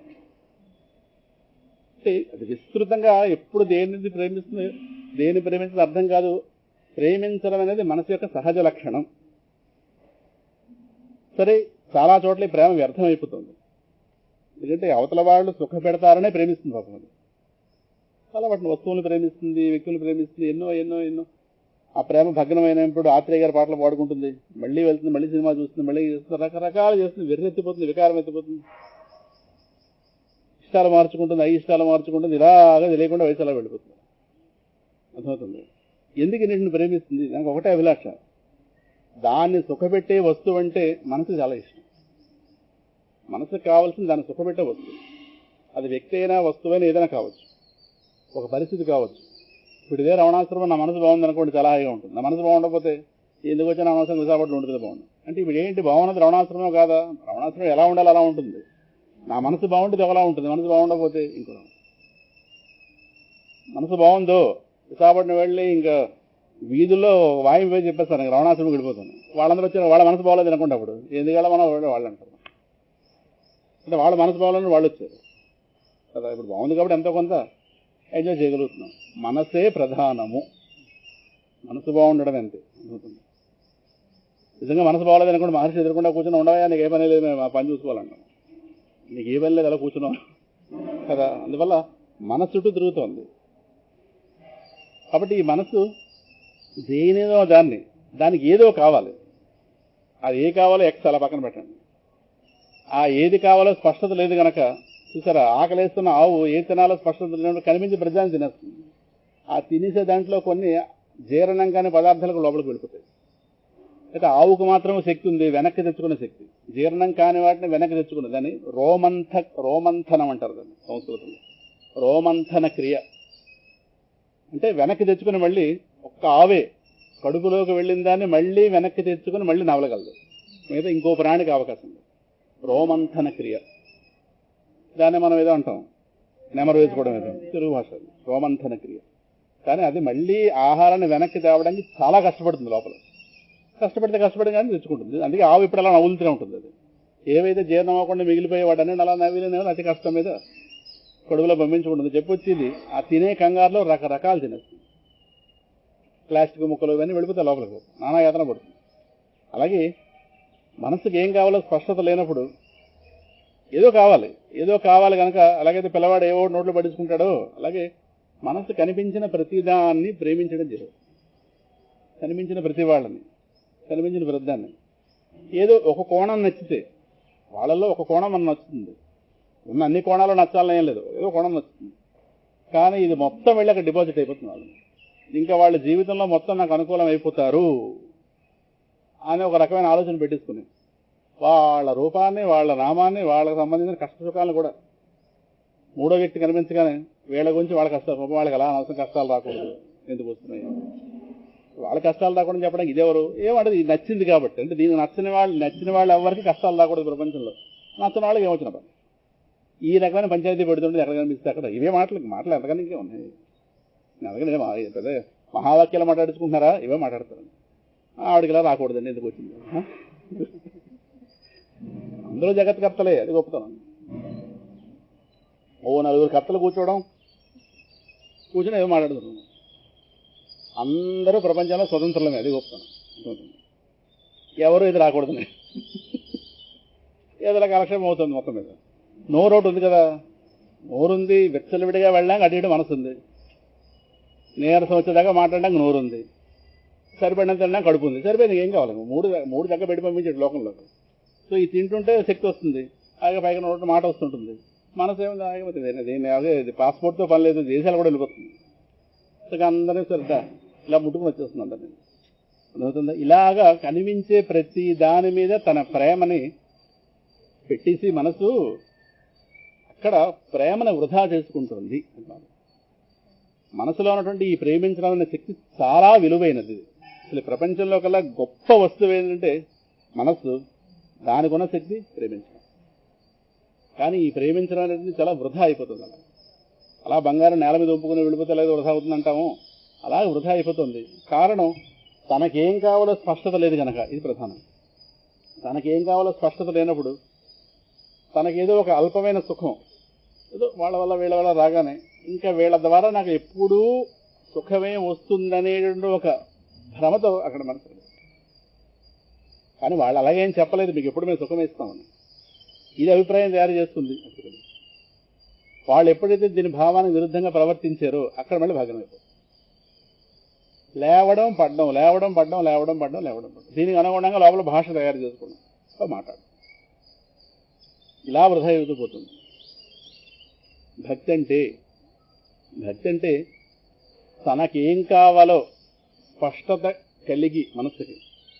భక్తి అంటే పూర్తిగా మనసుతో ముడిపడిన వస్తువు, వ్యవహారం. తనకేం కావాలో ఒక పరిపూర్ణమైనటువంటి స్పష్టత పొందిన మనస్సు ఎవరిని ప్రేమిస్తే తన ప్రేమ మళ్ళీ భగ్నం అవ్వదో వాడి యందు తీసుకెళ్లి తన ప్రేమ నిలిపితే దాని భక్తి.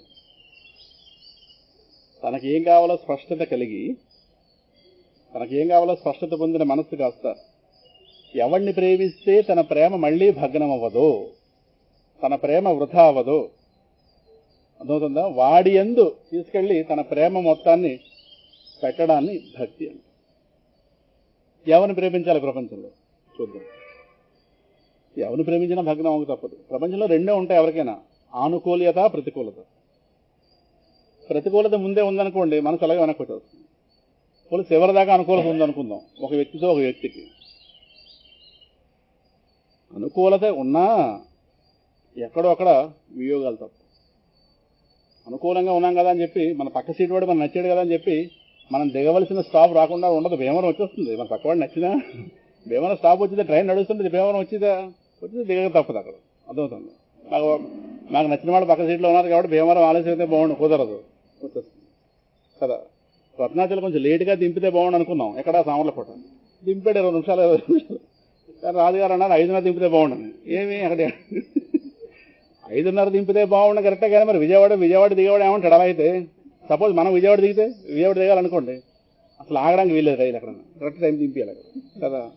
సామర్లకోట కాబట్టి ఎండగా ఉంటుంది కాబట్టి 5:30 దింపితే 5:50 ఇలా దిగిపోయి అలా ఎక్కిపోతాను. కరెక్ట్, ఇది మన సౌలభ్యం. అంటే అప్పుడు చూసారా, ట్రైన్ నడవడం మీద నడవకుండా ఉండడమే మన ప్రేమ అటు ఇటు మారింది. మరి మధ్యలో దిగిపోవాలి కాబట్టి, ఎండ మీద పడకూడదు కాబట్టి కొంచెం మెల్లగాలి, కంగారే ఉంది, వాడి 10 పని ఉన్న వాళ్ళే వెళ్ళిపోతున్నాడు అని వాడి మీద ద్వేషంగా మారింది. సరే, నా మీద నాకున్న ప్రేమ వాడి మీద ద్వేషంగా మారింది. సపోజ్ వాడు 1:30 లేట్లో దింపాడు అనుకోండి, 5 గంటలకి, హాయిగా వాడు ఆనందించి వాడికి మెడలో దండ వేసి చూద్దాం డ్రైవర్, ఇలాగ నడబోయే అప్పటికే కదా.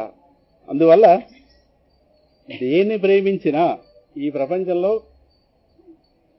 అవతల వాళ్ళు అనుకూలంగా ఉన్నప్పుడు కావచ్చు, ప్రతికూలంగా ఉన్నప్పుడు కావచ్చు, అనుకూలంగా ఉన్న వాళ్ళని సరే వాళ్ళు అనుకూలంగా ఉంటున్నా ఎప్పుడూ అనుకూలంగా ఉండడానికి వాళ్ళు ప్రపంచంలో ఉండరు, వెళ్ళిపోక తప్పదు. వాళ్ళు అనుకూలంగా ఉందామని అనుకుంటారు కానీ వాళ్ళు వెళ్ళిపోక తప్పదు. ఎక్కడో అక్కడ వస్తుంది, డిపార్చర్ వస్తుంది. అంటే వాళ్ళ నుంచి లభిస్తున్న అనుకూలత మరి మన ప్రేమ ఎక్కడ పెట్టేసేమే, భగ్నమైంది. అయ్యో ప్రేమించకుండా వాళ్ళని ప్రేమించేమేమో అనిపిస్తుంది మళ్ళీ. అప్పుడు మళ్ళీ అక్కడి నుంచి మళ్ళీ ప్రేమను వెనకలేవడం అంత సులభమేం కాదు. కారణం వాళ్ళ మెమోరీస్ తినేస్తాయి లోపల, వాళ్ళ జ్ఞాపకాలు ఏవైతే ఉన్నాయో అవి లోపల, ఇవన్నీ లోపల మనసులో చేరిపోయి మనసు భారం అయిపోతాయి. అప్పుడు మనసు ఒక డోలాయమానంలో పడుతుంది, మళ్ళీ ఏమైనా ప్రేమించాలి. తనకేంటంటే నిరంతరము తనని తన వస్తువుగా చూసుకునేవాడు తనకు కావాలి. తనకి ఏ ఒకంత దుఃఖం రాకుండా చూసుకునే వస్తువు తనకు కావాలి. తనకి ఏ అభద్రత రాకుండా ఈ ప్రపంచంలోంచి చూసుకునే వస్తువు తనకు కావాలి. తనకు ఎప్పుడు ఒక చల్లటి నీడగా ఉండే వస్తువు తనకు కావాలి. లోటు లేని ప్రశాంతత కలిగించే వస్తువు తనకు కావాలి. అదేదో ఒక స్పష్టత లేక ప్రపంచంలో కనిపించిన వ్యర్థాన్ని అందరినీ ప్రేమించేస్తుంది. అంటే పిచ్చి మనస్సు అది, అందువల్ల పిచ్చి ప్రేమ. ఈ ప్రేమను పట్టుకెళ్ళి విలువైన వస్తువుని ప్రతి చోట వంపేస్తుంది, అలా అలా అలా అలా అలా. అక్కడ దానికదే ఒక తెలియని భారంగా మారిపోతుంది. ఏమో అదృష్టం బాగుండి పుట్టక ముందే పిల్లవాడికి అవగాహన కలిగి ఎక్కడ మనసు పెట్టాలో అక్కడ పెట్టించే విధమైనటువంటి గురువు దొరికితే, పుట్టక ముందే గర్భంలో ఉన్నప్పుడే ఆ మనసుని ఇక్కడ అక్కడ కాకుండా ఎక్కడ పెట్టించాలో ఒక స్పష్టత కలిగించిన మహానుభావుడు కాస్త దొరికి పైకి వస్తే మళ్ళీ బోధించడానికి దొరుకుతాడో దొరకడం అని చెప్పి మొత్తం మీద గర్భంలో అడ్డు పారిపోయే అవకాశం లేదుగా. గర్భంలో ఉండగానే బోధ చేసి వాడి మనసు మొత్తాన్ని వాడి ఎందుకు పెట్టే రీతిగా వాడికి ఒక రకమైనటువంటి ప్రచోదనం ఇచ్చినటువంటి ఒక నారద మహర్షి లాంటి వాడు దొరికితే ప్రహ్లాదులు అవ్వకుండా ఏమవుతాం మనం? అవ్వాలి. అదవుతుంది. అందువల్ల మనసుని ఎక్కడ పెట్టాలి? శాశ్వతమైన వస్తువు మీద పెట్టాలి. కారణం ఇందాక చెప్పినట్టుగా మనసుకి కావలసింది ఒక శాశ్వతమైన శాంతి కావాలి. మనసుకి కావలసినది శాశ్వతమైన శాంతి. అశాంతిని ఒకంత కూడా భరించలేదు మనస్సు. శాంతిని అరక్షణం కూడా భరించలేదు. అందుకే వెంటనే రియాక్షన్ వస్తుంది. అందుకే మనకి సుఖం ఎంత వస్తున్నా పెద్ద స్పందించం, కానీ దుఃఖం కనుక స్టార్ట్ అయిందో ఏసీ ఎంతసేపు ఉన్నా పెద్ద స్పందించం. ఒక క్షణం ఆగింది అనుకోండి, లేదు కూర్చుంటారు ఎంతమంది. ఏమి ఇది ఆగిపోయింది, నువ్వు పడుకోవచ్చు కదా, కాదు. అశాంతిని అరక్షణం కూడా భరించలేం. అది మనసు యొక్క నైజం. అది ఒక చిరాకుగానో ఏదో ఏదో మనసులో ఒక రకమైన ఏదో ఒక ఫీలింగ్ రూపంలో ఏదో రూపంలో మనసు వ్యక్తం అవుతుంది. సో మనసు తను కోరుకుంటున్నది నిరంతరం, తనకు ఒక నిరంతరం ఒక శాంతినిచ్చే వస్తువు తనకు కావాలి.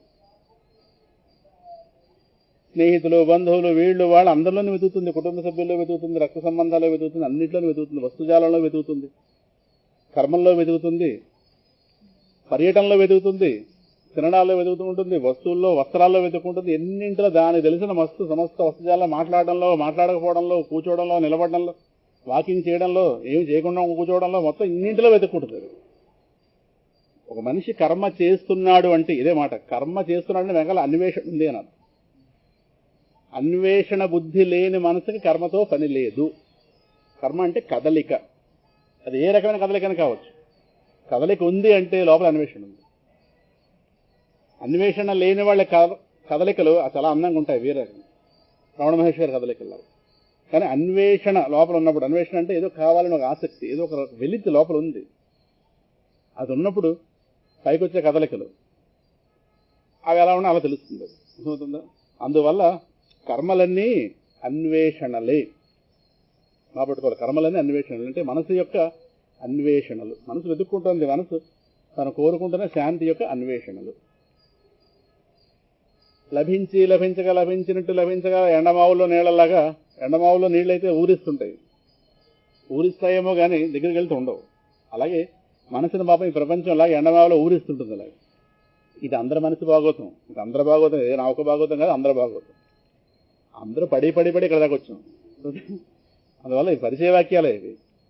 కాబట్టి ఎండమావులు ఎలాగైతే ఊరించి దాహం తీర్చకుండా ఎలాగైతే మోసం చేస్తుంటాయో, అలాగే ఈ ప్రపంచంలో ప్రతి వస్తువు మనసుని ఊరిస్తుంటుంది. కానీ దగ్గరికి వెళ్తే పూర్ణత్వం ఉంది. దీన్నే పరమాత్మ అందంగా అంటాడు భగవద్గీతలో, మమ వర్త్మానువర్తంతే మనుష్యాః పార్థ సర్వశః. ఈ ప్రపంచంలో సమస్త ప్రాణికోటి నన్నే వెతుక్కుంటున్నారు. వాళ్ళ యొక్క అన్ని రూపాలైన కదలికల ద్వారా వాళ్ళు అందరూ నన్నే వెతుక్కుంటున్నారు అంటాడు పరమాత్మ. అంటే ఎంతమంది ఇన్ని రకాల మనసులు శాంతిని వెతుక్కుంటున్నాయి, కరెక్టే. కానీ ఈ శాంతి యొక్క యథార్థ స్వరూపం ఏంటి అనేది దగ్గర చెప్పినట్టుగా ఒక గురువు ద్వారా ఆవిష్కరింపబడినప్పుడు మనసు వెళ్ళి పూర్తిగా దాని మీద లగ్నం. ఆ రోజే మనసులో ఉన్నటువంటి ఈ ప్రేమ అనే లక్షణానికి ఒక పరిపూర్ణత్వం కలిగేది. ఇప్పుడు అది ఎక్కడ పెడితే మనసు యొక్క ఆకాంక్ష నెరవేరుతుందో, ఏ వస్తువుని ప్రేమించడం వల్ల మనసుకి ఇంకా కొరత లేని స్థితి కలుగుతుందో, ఏ వస్తువుని ప్రేమించడం వల్ల మనసుకి ఇంకా నాకు ఇది కావాలి అనేటటువంటి కాంక్ష లేకుండా ఉంటుంది, ఏ వస్తువుని ప్రేమించడం వల్ల మనసుకి ఇంకా నాకు అభద్రత ఉంది అనే భావన ఎగిరిపోతుందో, ఏ మనసుని ప్రేమించడం వల్ల భయము అనేటటువంటి మనసుకి శాశ్వతంగా దూరం అవుతుంది, ఆ వస్తువుని ఇది ప్రేమించినాడు, లేదా దీని ప్రేమ దాని మీకు వెళ్ళినాడు, లేదా ఆ వస్తువు దాని మనసు యొక్క ప్రేమను స్వీకరించినాడు, ఆ రోజే మనసుకి పరిపూర్ణత. ఈ లోపు ఎక్కడెక్కడ పెట్టినా ఓ భయమో ఇంకోటో ఆందోళన అదవుతుంది. 100% అనుకూలత కాకపోయినా పర్వాలేదండి అనుకూలంగానే ఉంటారు కానీ అంటే లోపల తేడా ఉందని అర్థం. ఈ మాటలు ఎక్కువ ఉంటాయి. పర్వాలేదు అనుకోండి, మరి ఇక్కడ పాపం చెప్పలేనిది ఏదో ఉంది అక్కడ, చెప్తాం ఉంటుంది. పర్వాలేదు, చాలా మందితో పోలిస్తే పర్వాలేదు అంటే ఏదో మనసుకి ఇంకా అనుకూలంగా ఉంది, ఏదో ఒకటి ఉంది. ఇంకా ఇలాంటి ఎక్స్ప్రెషన్లు వస్తాయి అంటే అక్కడ వెంటనే మనం ఒక నిర్ణయానికి వచ్చేసి పోం, అక్కడ మనసు ఇంకా ఏదో దానికి కావాలి, ఇంకా పర్వాలేదు సర్దుకుంటాం. మరి ఏం చేస్తాం అంటే సర్దుకోప్పుడు ఇంకటి చేస్తాం. అయితే సర్దుకోవడం ఏమీ ఆత్మలక్షణం ఏం కాదు, ఏదో బతకనేసిన లక్షణం. అది తప్ప సర్దుకోప్పుడు ఇంకా అక్కడ అర్థమవుతుందా? అందువల్ల ఈ మనసుకి మన అదృష్టం బాగుండి ఎవరైతే ఇందాక చెప్పినట్టుగా ఈ తనకి కావలసిన ఒక పరిపూర్ణతని ఇవ్వగలిగేటువంటి వస్తువు వైపు తీసుకెళ్లి దాన్ని అక్కడ నిక్షిప్తం చేస్తారు. దాన్ని భక్తి అంటారు. కేవలం భగవంతుడు చెప్పుకుందాం. భగవంతుడు అనే దాని యందు భగవంతుడు అనే కాన్సెప్ట్ ఏదైతే ఉందో వస్తువు, భగవంతుడు అనే ఆ తత్వం మీద మనస్సు వెళ్ళి పూర్తిగా నిలబడినాడు. అప్పుడే దానికి ఒక పరిపూర్ణత. ఈ లోపు కనిపించే వాటిని ప్రేమించచ్చు, కానీ అది భగ్నమయ్యే ప్రేమలే, భగ్నం చేసే ప్రేమలు. ఏవవి?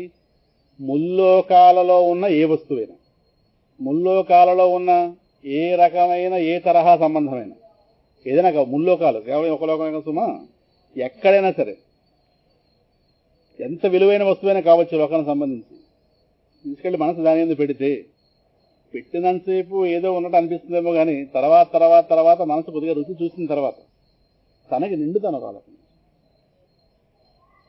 మనసుకు కావలసింది ఏదో సామాన్యమైనటువంటి వస్తువు కాదు, మనసుకు కావాల్సిన సామాన్యమైన ఆనందం కాదు. అందుకే ప్రపంచం మనస్సు యొక్క అవసరం ముందు వెలవెలబోతోంది.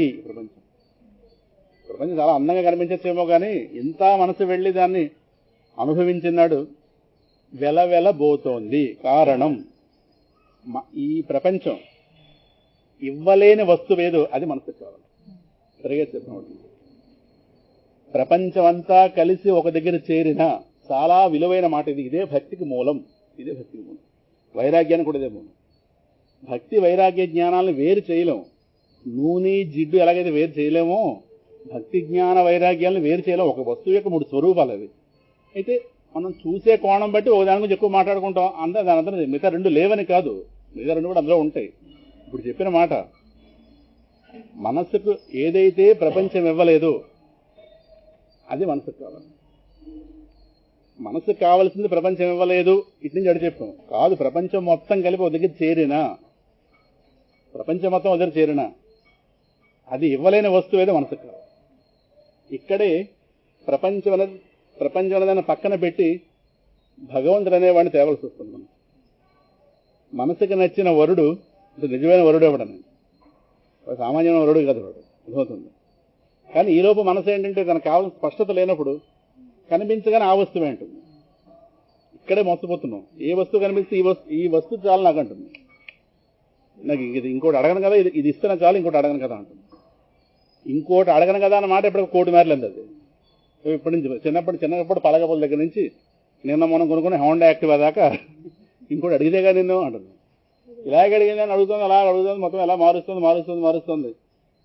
అర్థమవుతుంది. అంటే దానికి స్పష్టత లేదు అర్థం. అందువల్ల భక్తి అనేది అది ఒక ఆవేశం కాదు. భక్తి అనేది ఒక సమగ్రమైన జ్ఞానము. అందుకే భక్తి కలిగే ముందు జ్ఞానం ఉండాలి. ఇంత అయిన తర్వాత పరిపూర్ణ జ్ఞానం వస్తుంది. అందువల్ల ఎవరి యందు మనసుని తీసుకెళ్లి పెట్టాలనే జ్ఞానం ఉండాలి.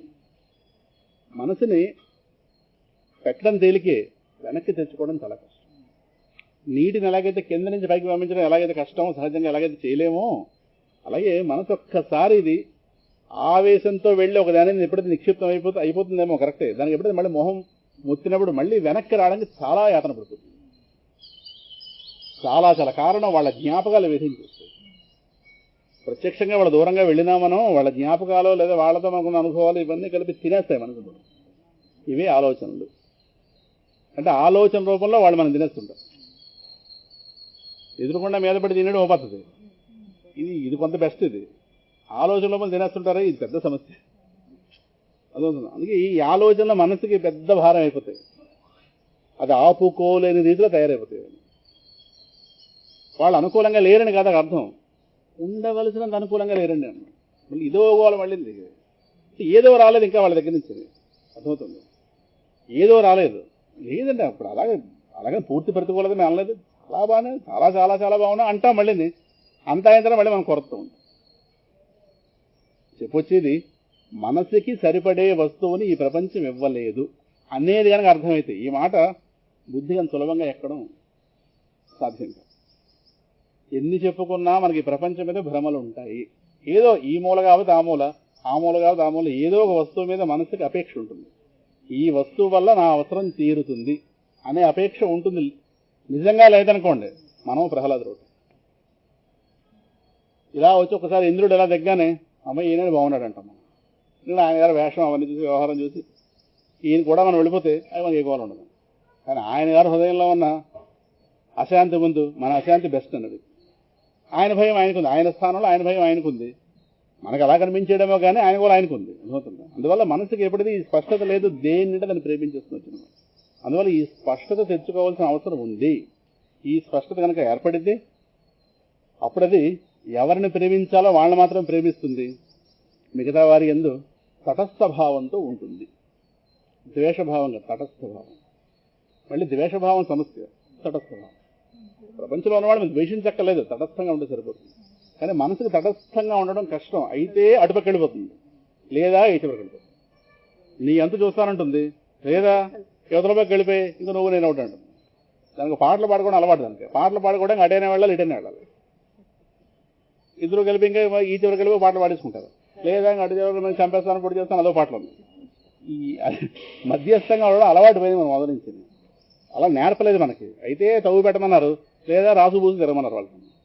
ఇవే నేర్పారు. ఈ పక్కింటి వాళ్ళకి తవ్వు, ఆ పక్కింటి వాళ్ళకి రాసు పూసి తిరగడం. 6 నెలల్లో అటు ఇటు ఇటు అటు. ఇవే చిన్నప్పటి మనం అలా నేర్పుతూ వచ్చారు, మనం ఏవో నేర్పుతున్నాం వచ్చిన వాళ్ళం. అలాగే తటస్థభావంతో ఉంటే అసలు ప్రపంచం ఈ రోజు మనకి ఇంత సమస్యాత్మకంగా మారేది కాదు. మనకి అలవాట్లేదు మొదలు నుంచి.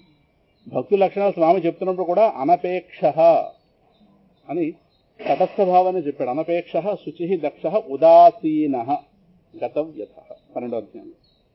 ఈ ఉదాసీన లక్షణం భక్తుడికి ఉంటుంది. ప్రపంచం దాని పద్ధతిలో వెళ్ళిపోతుంది. అది మనసుకి ఏం కావాలో స్పష్టత ఎప్పుడైతే ఉందో అప్పుడు ఇందాక చెప్పినట్టుగా ఈ ప్రపంచం అనే వస్తువుని పక్కకు పెట్టి భగవంతుడు అనేవాడిని అక్కడ. అందువల్ల మనసుకున్న అనేకానేక అవసరాల్లో భగవంతుడు ఒకానొక అవసరమా? కాదు. చాలా మంది అదొకటి అనుకుంటాం. అనేకానేక అవసరాలు మనసుకి, అనేకానేక అవసరాలు దేహపరంగా ఈ ప్రపంచంతో కావచ్చు. కానీ మనసుకి మాత్రం భగవంతుడు ఏకైక అవసరం. ఇది అర్థమవుతేనే అనన్య భక్తి అనేది వస్తుంది. సామాన్య భక్తికి భగవంతుడు లేదా మోక్షం లేదా అనుకుందాం మొత్తం మీద ఇది లభించదు.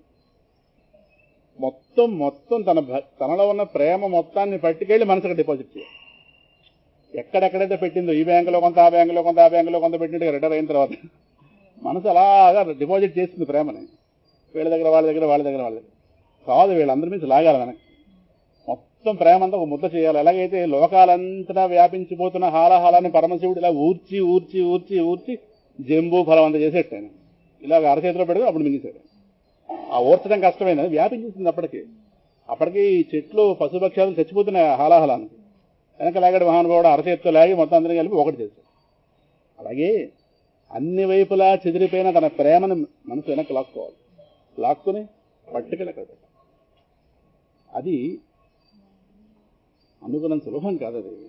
అది అందుకే భక్తిలో ఉంటున్నా భక్తి మనకు ఒక పరమ ప్రయోజనాన్ని సిద్ధింపజేయడం కారణం భక్తి అంతంత మాత్రంగా ఉంది. కారణం భగవంతుని స్వచ్ఛంగా ప్రేమించలేకపోతున్నాం. మనది కండిషనల్ లవ్వే, అన్కండిషనల్ లవ్ అవుతుంది. ఏదో ఆయనకి మనకి మధ్యలో టర్మ్స్ ఏవో సంతకాలు పెట్టండి అంటుంటారు కంపెనీల వాళ్ళు, ఒక కాగితం నుంచి బాండ్ల మీద conditions and terms and conditions. అలాగా భగవంతుడి మీద మనకి ఏదో ఒక రకమైనటువంటి వ్యాపార దృష్టే కానీ స్వచ్ఛమైన ప్రేమ రావటం. కారణం ఇక్కడ చాలా చోట్ల మనసు ప్రేమను డిపాజిట్ చేస్తుంది, చాలా చోట్ల. అందువల్ల ఇక్కడున్న సమస్య బోధపరిచి వెనక్కి లాగాలి. లాగితే అప్పుడు అర్థమవుతే ఈ ప్రేమ మొత్తాన్ని తనకి కావలసిన వస్తువేదో అది కేవలం ఇవ్వగలిగేది భగవంతుడు అనేవాడు. భగవంతుడు అంటే పక్కన పెట్టుకుందాం ప్రస్తుతాన్ని. ఉంది ప్రపంచం కాదని అర్థం అవ్వాలి. తనకి కావలసిన దాన్ని ఈ ప్రపంచం ఇవ్వలేదని విషయం అర్థమైతే దాన్ని వైరాగ్యము అంటారు. తనకి కావలసిన దాన్ని ఈ ప్రపంచం ఇవ్వలేదని విషయం తనకు పూర్తిగా అవగతమైనప్పుడు మనసులో ఏర్పడేటటువంటి స్థితిని వైరాగ్యము అంటారు. వైరాగ్యం అంటే ప్రపంచం తగువ పెట్టుకోవడం కాదు, తటస్థ భావన. తటస్థ భావన, ఉదాసీనత్వం. మరి దాన్ని ఇచ్చే వస్తువు దాని మీదకి దీని ప్రేమ పంపిస్తుంది, దాని భక్తి. ఈ రెండింటి అవగాహన కలగడాన్ని జ్ఞానము అంటారు. అయిపోయింది, జ్ఞానము భక్తి వైరాగ్యం. ఎక్కడ మూడింటిని వేరు చేసే అవకాశం లేదు.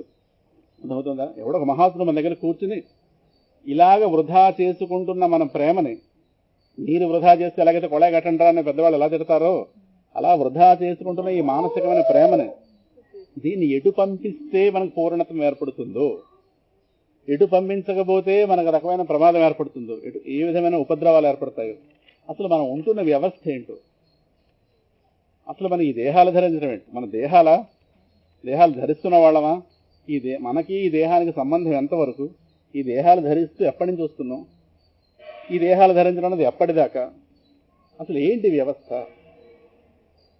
మనసుకు కావలసిన వస్తువు ప్రపంచంలో అందకపోవడం ఏంటి, ప్రపంచం నీకు అందిస్తానని మోసం చేయడం ఏంటి, మనసు వెళ్ళి ప్రపంచానికి బలైపోవడం ఏంటి, ఇవన్నీ తీసుకెళ్ళి మళ్ళీ ఇంకో దేహంలో చేర్చడం ఏంటి, ఈ పునర్జన్మ సిద్ధాంతం ఏంటి, 17 ఏళ్ల వయసుకి ఆయన గారి మీద జ్ఞానం పడిపోవడం ఏంటి, 70 వచ్చినా మనకు ఆ స్పృహ లేకపోవడం ఏంటి, 5 ఏళ్ల వయసులో ఆ కుర్రాడు అన్నీ నేర్చుకుని కడుపులోంచి పైకి వస్తున్నప్పుడు అన్నీ నేర్చుకుని పైకి పుట్టడం ఏంటి, మనం చూస్తే ఇలా దేహాలు మార్చడానికి మళ్ళీ కడుపులో దూరడం ఏంటి, మనం ఈ గోల మనకేంటి, ఆ గోల మనకేంటి.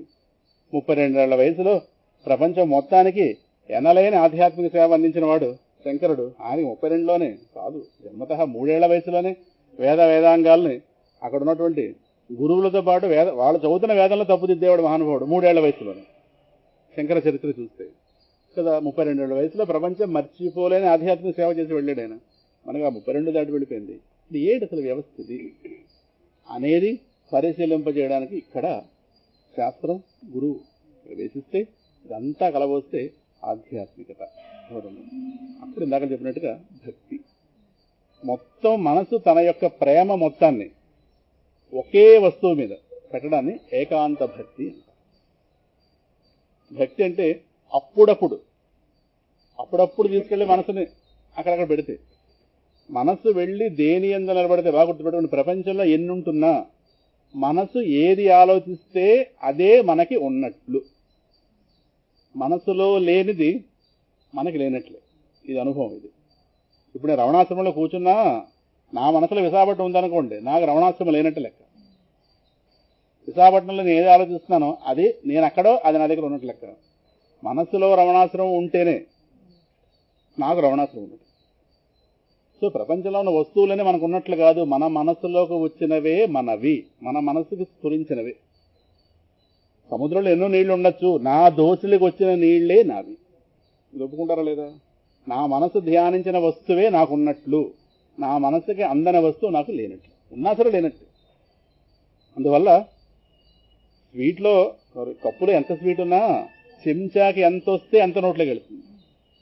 అలాగే మనసు అనేటటువంటి దొన్నెలోకి ఎంత ప్రపంచం వస్తుందో అదే మనది. అందుకే మనం ధ్యానించిన వస్తువే మనకు ఉంది అంటారు. మనం ధ్యానించలేని వస్తువు మనకు లేదు. అందుకే సుషుప్తిలో మనకు మనస్సు లేదు కనుక ప్రపంచం లేని వాళ్ళు అవుతున్నాం. చుట్టూ ఉన్నవాళ్ళు ప్రపంచంలో తిరుగుతున్నారే మనకు అనవసరం. ఆ ప్రపంచంలో తిరుగుతున్న వాళ్ళు, ఆ ప్రపంచం కావాల్సి మళ్ళీ లేచిన తర్వాత మళ్ళీ మన మనసు ఇవన్నీ ఆలోచన చేస్తేనే ఓహో నేను పడుకున్న తర్వాత ఒక ప్రపంచం ఉంది అంటున్నామేమో. కానీ ప్రపంచం లేని మనసు లేని సమయంలో ఆ మనసే ప్రపంచాన్ని పట్టుకోవాలి కనుక మనస్సు ఎప్పుడైతే అణిగిపోయిందో ప్రపంచం బయట ఉన్నా మనకి లేదు. ఇది ఒప్పుకుంటారా ఒప్పుకోరా?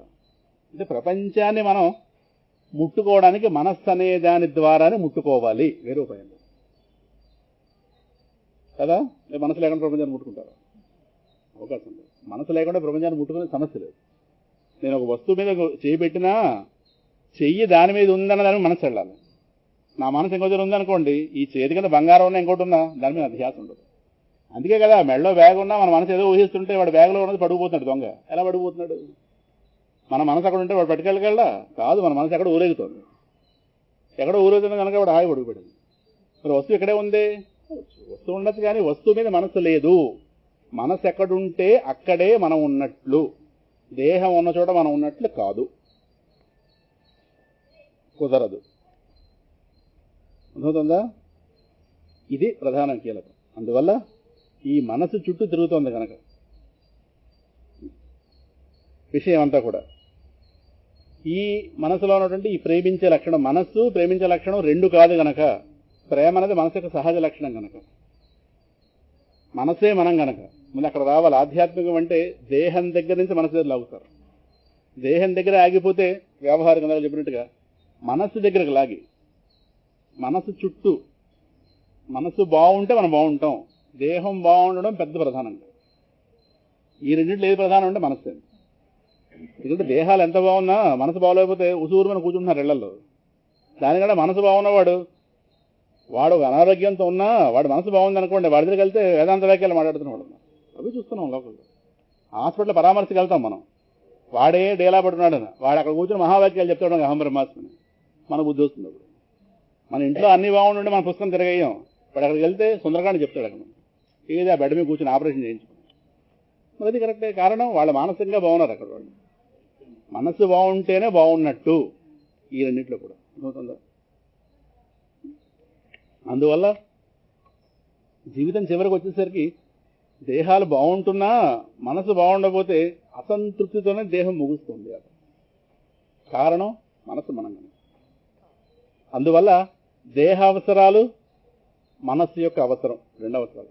సామాన్యంగా మనం ఎప్పుడు అవసరాలు అనగానే దేహం యొక్క అవసరాలు అనుకుంటాం. దేహ అవసరాలు తీరితే మనసు యొక్క అవసరం తీరినట్టు కాదు.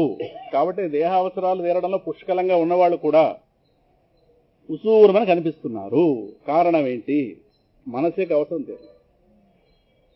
మనసు యొక్క అవసరం తీర్చుకోవడమే మనిషి జీవితంగా ఒక మనిషి జీవితం యొక్క ప్రధాన లక్షణం. ఇంకా దేహం యొక్క అవసరాలా అవి ఎలాగో తీరుతాయి. దేహాన్ని రోడ్డు మీద పడలేదు, ఇప్పుడు తీసుకెళ్ళి ఇంట్లోనే పెట్టుకుంటున్నాం. అర్థమవుతుంది. అంటే ఈ రెండు ఒకటనే భావనలోకి వచ్చాం కనుక పూర్తిగా మనసు వెళ్ళి దేహం మీద నిలబడి ఇంకా దేహ అవసరాలు తీరితే దాని అవసరం తీరిపోతుంది అని ఒక భ్రాంతిలో ఉంది. అక్కడ కాదు, దానికంటూ వేరే ఒక అవసరం ఉంది అనే ఒక ఎరుక కలిగించి ఆ అవసరమే ఆలోచింపజేస్తాడు మహాత్ముడుగా. అక్కడ మనసు దేహం నుంచి దూరంగా జరుగుతుంది. ఓహో, దీనికి ఎంత బాగా జరుగుతున్నా సరే నేను బాగుండకపోవడానికి కారణం నాకేదో వేరే కావాలి. ఇక్కడ సెపరేషన్ రావాలి. ముందు దేహం మనం కాదు, ఆ గొడవ పక్కన పెడదాం. ముందు మనసు దేహం ఒకటి కాదు తెలుసు. మానసిక అవసరం దేహం యొక్క అవసరం రెండు వేరు వేరు. ఇది అర్థమైనాడు. అప్పుడు మనసు యొక్క అవసరం ఏంటి అర్థమైతే ఆ రోజు మనసు వెళ్ళి తన యొక్క ఈ ప్రేమను విలువైన వస్తువుని వృధా చేసుకోదు. ఎవరిని ప్రేమిస్తే నాకు శాశ్వతమైన భద్రత ఉంటుంది ప్రపంచంలో, ఇది ఆలోచిస్తున్నాను. అభద్రతని అరక్షణం కూడా మనసు అంగీకరించదు, ఒప్పుకోదు. తను ఎప్పుడు హాయిగా ఉండాలనుకుంటుంది. అది మనసు యొక్క లక్షణం. అది ఏమో దాని యొక్క ఆ లక్షణమే బహుశా మన భగవంతుని చూపిస్తుంది. దానికి ఆ లక్షణం లేదనుకోండి, అటువైపు వెళ్ళదు. అది ఎప్పుడు అరక్షణం కూడా అభద్రతని అభద్రత కూడా అంగీకరించారు. దానికి నన్ను ఎవడు భద్రంగా చూసుకుంటాడు? అమ్మాయి నాకు చేతులు ఎవడు చేతిలో పెట్టి వాడు భద్రంగా చూసుకుంటాడు లేదని మనం చూస్తున్నాం. సరే, వాడు చూసే సంగతి కానీ మొత్తం మన భావన అంతే కదా. అలాగే నాకు ప్రపంచంలో ఏవేవి జరుగుతున్నా నాకు ఏమీ జరగకుండా చూసుకునేవాడు ఎవడు అనేది మనసు అర్థమైపోయింది. దేహం యొక్క బాగోతలు ఏంటో ఇది అర్థమైన తర్వాత అందుకే మహాత్ముడు అక్కడ వేరు చేసి అప్పుడు తనకు ఎవరిని చూపించాలో చెప్తే అలా అర్థమైన ఒక మహాత్ముడు కాస్త తన ప్రేమ మొత్తాన్ని తీసుకెళ్లి ఒక 40 శ్లోకాల మాలగా తయారు చేసి ఒకటి ఎందు తీసుకెళ్ళి ఒకటి మెళ్ళలో వేస్తే అదే ముకుందమాల స్తోత్రం. వాడే కులశేఖరాలు. వీళ్ళని ప్రేమించి వాళ్ళని ప్రేమించి వీళ్ళని ప్రేమిస్తే నా ప్రేమ వృధా అయిపోతుంది. ఎవరిని ప్రేమిస్తే వాడు ప్రేమ సముద్రుడు, నేను ప్రేమ విషయంలో ఒక అల వంటి వాడిని. అలకి సముద్రాన్ని పొందితేనే ఆనందం, పరిపూర్ణత. అలా అలగా ఉండడంలో పరిమితి లేదు. అలా సముద్రం అనే జ్ఞానంతో ఉంటే ఒక నిండైనతనం. అందువల్ల ఎవడు ప్రేమస్వరూపుడు, ప్రేమించడం విషయంలో ఎవడు సముద్రమంతటి వాడు, అనంతమైన ప్రేమస్వరూపుడు ఎవడో వాడిని వెతుక్కుని వాడి యందు తీసుకెళ్ళి ఎవడి యందు నా ప్రేమ నిక్షిప్తం చేస్తే ఇంకా నాకు అశాంతి నుండి శాశ్వతమైన ముక్తి కలుగుతుందో అటువంటి ముక్తి స్వరూపుడు వాడే ముకుందుడు. ఆ ముకుందుడి యందు తన ప్రేమ మొత్తాన్ని 40 శ్లోకాల మాలగా తయారు చేసి తీసుకెళ్ళి వాడి మెడలో వేస్తే అదే ముకుందమాల, వాడే కులశేఖరాలు. అక్కడ వాడి ప్రేమకి పరిపూర్ణత కలిగింది. అవుతుందా? అందువల్ల ఇందాక చెప్పినట్టుగా ప్రేమ మొత్తాన్ని వాడి యందు పెట్టడాన్ని ఏకాంత సత్యం. అది ఇప్పుడు భగవంతుడు ఎవడు. ఇప్పటిదాకా ప్రపంచం గురించి చెప్పాం. ఇది ఒక్క మాట అర్థమైతే ఒక్క మాట చెప్పక ముందుకు వెళదాం. మళ్ళీని మనస్సు యొక్క అవసరం ప్రపంచంతో తీరేది కాదు. ఇది ఒక అర్థం. ఇప్పటిదాకా చెప్పుకున్న సారాంశంలో ప్రస్తుతం దేహం మనసు దాకా మాట్లాడదాం, ఇంకా ఆత్మ దాకా వెళ్ళలేదు. ఇంకా దేహం మనసుల్లో ఈ రెండింటిలో నేను అవన్నీ మనస్సే నేను అక్కడ దాకా వద్దాం. దేహం అలా ఉండండి దూరంగా. సో దేహ అవసరాలు తీరితే నా అవసరం తీరినట్టు కాదు. మనందరం దేహ అవసరాలు తీరని వాళ్ళం కాదు. మనమేమి మన దేహ అవసరాలు తీరవడం ఇబ్బంది ఏం లేదు. ఎవరికి వాళ్ళ దేహ అవసరాలు తీరుతున్నాయి. కానీ ఏదో కొరత మన రవణాశ్రమం లాక్కు వచ్చిందా లేదా అంటే మన అవసరం తీరలేదు. దేహ అవసరాలు తీరడమే గనక మన శాంతికి ఒక పారామీటర్ అయితే మనకి రమణాశ్రమం ఉంది, పనే అలా పనే ఉంది. కానీ అక్కడి నుంచి లాక్కొచ్చామా, అక్కడి నుంచి వచ్చామా, దేహాన్ని లాక్కొచ్చామంటే ఏదో దేహ అవసరాలు తీరుతున్నా తినది ఏదో ఉండిపోయింది. ఏమిటది అన్నప్పుడు మానసిక అవసరం. అక్కడ ఈ మానసిక అవసరం అన్నదాన్ని అక్కడ చూపించి మనస్సే మనం అక్కడ దాకా నిలబెడితే ఇంకోటిందో భక్తి అక్కడ దాకా ఆలోచించాలి. ఆ తర్వాత ఇంకా ఆత్మలకు వెళ్తాం. కనుక ఈ మనస్సు అనేటటువంటి దాని అవసరం ఎవరితో ముడిపడింది, అక్కడ వస్తాడు భగవంతుడు. అర్థమైందా? దేహ అవసరాలు ఈ స్పష్టత ఉండాలి. దేహ అవసరాల కోసం ప్రపంచం, మానసిక అవసరాల కోసం భగవంతుడు అంటే ఏమో మళ్ళీ అదో పెద్ద సమస్య. భగవంతుడు అంటే లోపల ఉన్నటువంటి విగ్రహం కాదని కాదు, కానీ కాదని కాదు, దానికే పరిమితం చేయడానికి లేదు. కారణం ఒకనాడు ఆ ఏర్పాటు లేదు. భగవాన్ రమణుడు అరుణాచలం రాకముందు ఆ ఏర్పాటు ఎక్కడ ఉంది? లేదుగా. లేనప్పుడు మరి భగవంతుడు లేడా? అరుణాచల క్షేత్రం లేని సమయం ఉంది భూమి మీద, మరి అప్పుడు భగవంతుడు లేడా? అసలు ఆ మహాశివలింగం ఆవిర్భవించిన రోజుంటూ ఒకటి ఉంది, అప్పుడు భగవంతుడు లేడా? ఇలా వెనక్కి వెళితే మొత్తం దేవతామూర్తులు కూడా లేని స్థితి ఒకటి ఉంది. మనం భగవంతుడు అనగానే ఏదో ఒకదానికి మన ఆలోచన అలవాటైంది కనుక అక్కడి నుంచి చూస్తున్నాం. అరుణాచల పర్వతం ఏర్పడక ముందు కూడా ఉంది సృష్టి, మరి అప్పుడు ఏం లేదా? అరుణాచలేశ్వరుడి పర్వతం ఏర్పడక ముందు లేడా? ఇది ఎప్పుడు ఏర్పడిందో తెలియదు, కానీ ఎప్పుడెప్పుడు ఏర్పడిందిగా. ఇప్పుడు కాలంలో ఎప్పుడెప్పుడు ఏర్పడింది ఇది. అటువంటిప్పుడు ఆయన్ని దీనికి ఎలా పరిమితం చేస్తాం? అలాగని ఇది ఆయన కాదనడానికి లేదు. ఇది ఆయన జ్ఞాపకం తెచ్చుకోవడం ఒక ఏర్పాటు. ఆయన దీంతో తాదాత్మ్యం పొందున్నాడు. మనకి ఎలాగైతే ప్రస్తుతానికి దేహం మనం అనుకుంటున్నామో, పెద్దలు చెప్పారు, ఆయన ఇన్ని పర్వతాలు ఉంటున్నా ఈ పర్వతం మీద ఆయనకు ప్రత్యేకమైన ప్రేమ. అందువల్ల నిజమైన ఆయనకు ప్రదక్షిణం చేయలేం కనుక దీనికి ప్రదక్షిణ చేసుకోవచ్చు, నమస్కారం పెట్టుకోవచ్చు, రూపంతో తెలుస్తుంది. కాబట్టి చేయగలిగేంత భక్తి దీని మీద మనం ప్రదర్శన చేయొచ్చు. అదవుతుంది. ఒక ఏర్పాటు, ఇది ఒక నమూనా ఏర్పాటు. భగవంతుడు అంటే ఏమిటో ఒక సమగ్రమైన జ్ఞానం ఏర్పడితే సహజంగా భక్తి దాని మీద వెళ్ళిపోతుంది. భగవంతుడి గురించి విన్న తర్వాత కూడా భక్తి కలగలేదంటే వాడు చెప్పిన వాడు సరిగ్గా చెప్పలేదని అర్థం. చెప్పే పద్ధతిలోనే, చెప్పే తీరులోనే భక్తి అంటే మనసు. ఇప్పుడు రుక్మిణీదేవి దగ్గరికి వాళ్ళ నాన్న దగ్గర ఆ పిల్ల కూర్చున్నప్పుడు ఆయా పండితులు వచ్చి కృష్ణ పరమాత్మ వైభవాన్ని చెప్తుండేవారు. చెప్తుంటే ఈ అమ్మాయికి ప్రేమ కలిగిపోయింది ఆటోమేటిక్గా. అప్పుడే మనసులో నిర్ణయం చేసుకుంది, ఈయన గారి నా భర్త అవ్వాలి. కూర్చునేది నాన్న పక్కన కూర్చునేది. కూర్చుంటే వాళ్ళందరూ వచ్చారు, ఏమంటే పరమాత్మ అండి అలాగనే మధురాధిపతి అండి ఇదండి లక్షణాలని చెప్తున్నారు. అక్కడ నుంచి చెప్పగానే మొత్తం మీద ఆ రూపం, ఆ వర్ణన అవన్నీ చెప్పగానే ఎలా పుట్టాడు, అక్కడ పుట్టాడు, ఎన్ని లీలలు చేశాడు అని చెప్తారుగా. ఈవిడ ప్రేమ కలిగించడానికి వాళ్ళు చెప్పలేదు, ఆ మహాత్ముడు గొప్పవాడుగానే చెప్పారు. అనుకున్నాడు ఆయన. అల్లుడైతే బాగుండని ఆయన అనుకోలేదు, నా మొగుడైతే బాగుండని ఈవిడ అనుకుంది. మనసు మొత్తం తీసుకెళ్ళక పెట్టించింది. ఆ మాటను తీసుకెళ్ళి ఉత్తరం ద్వారా పంపించింది.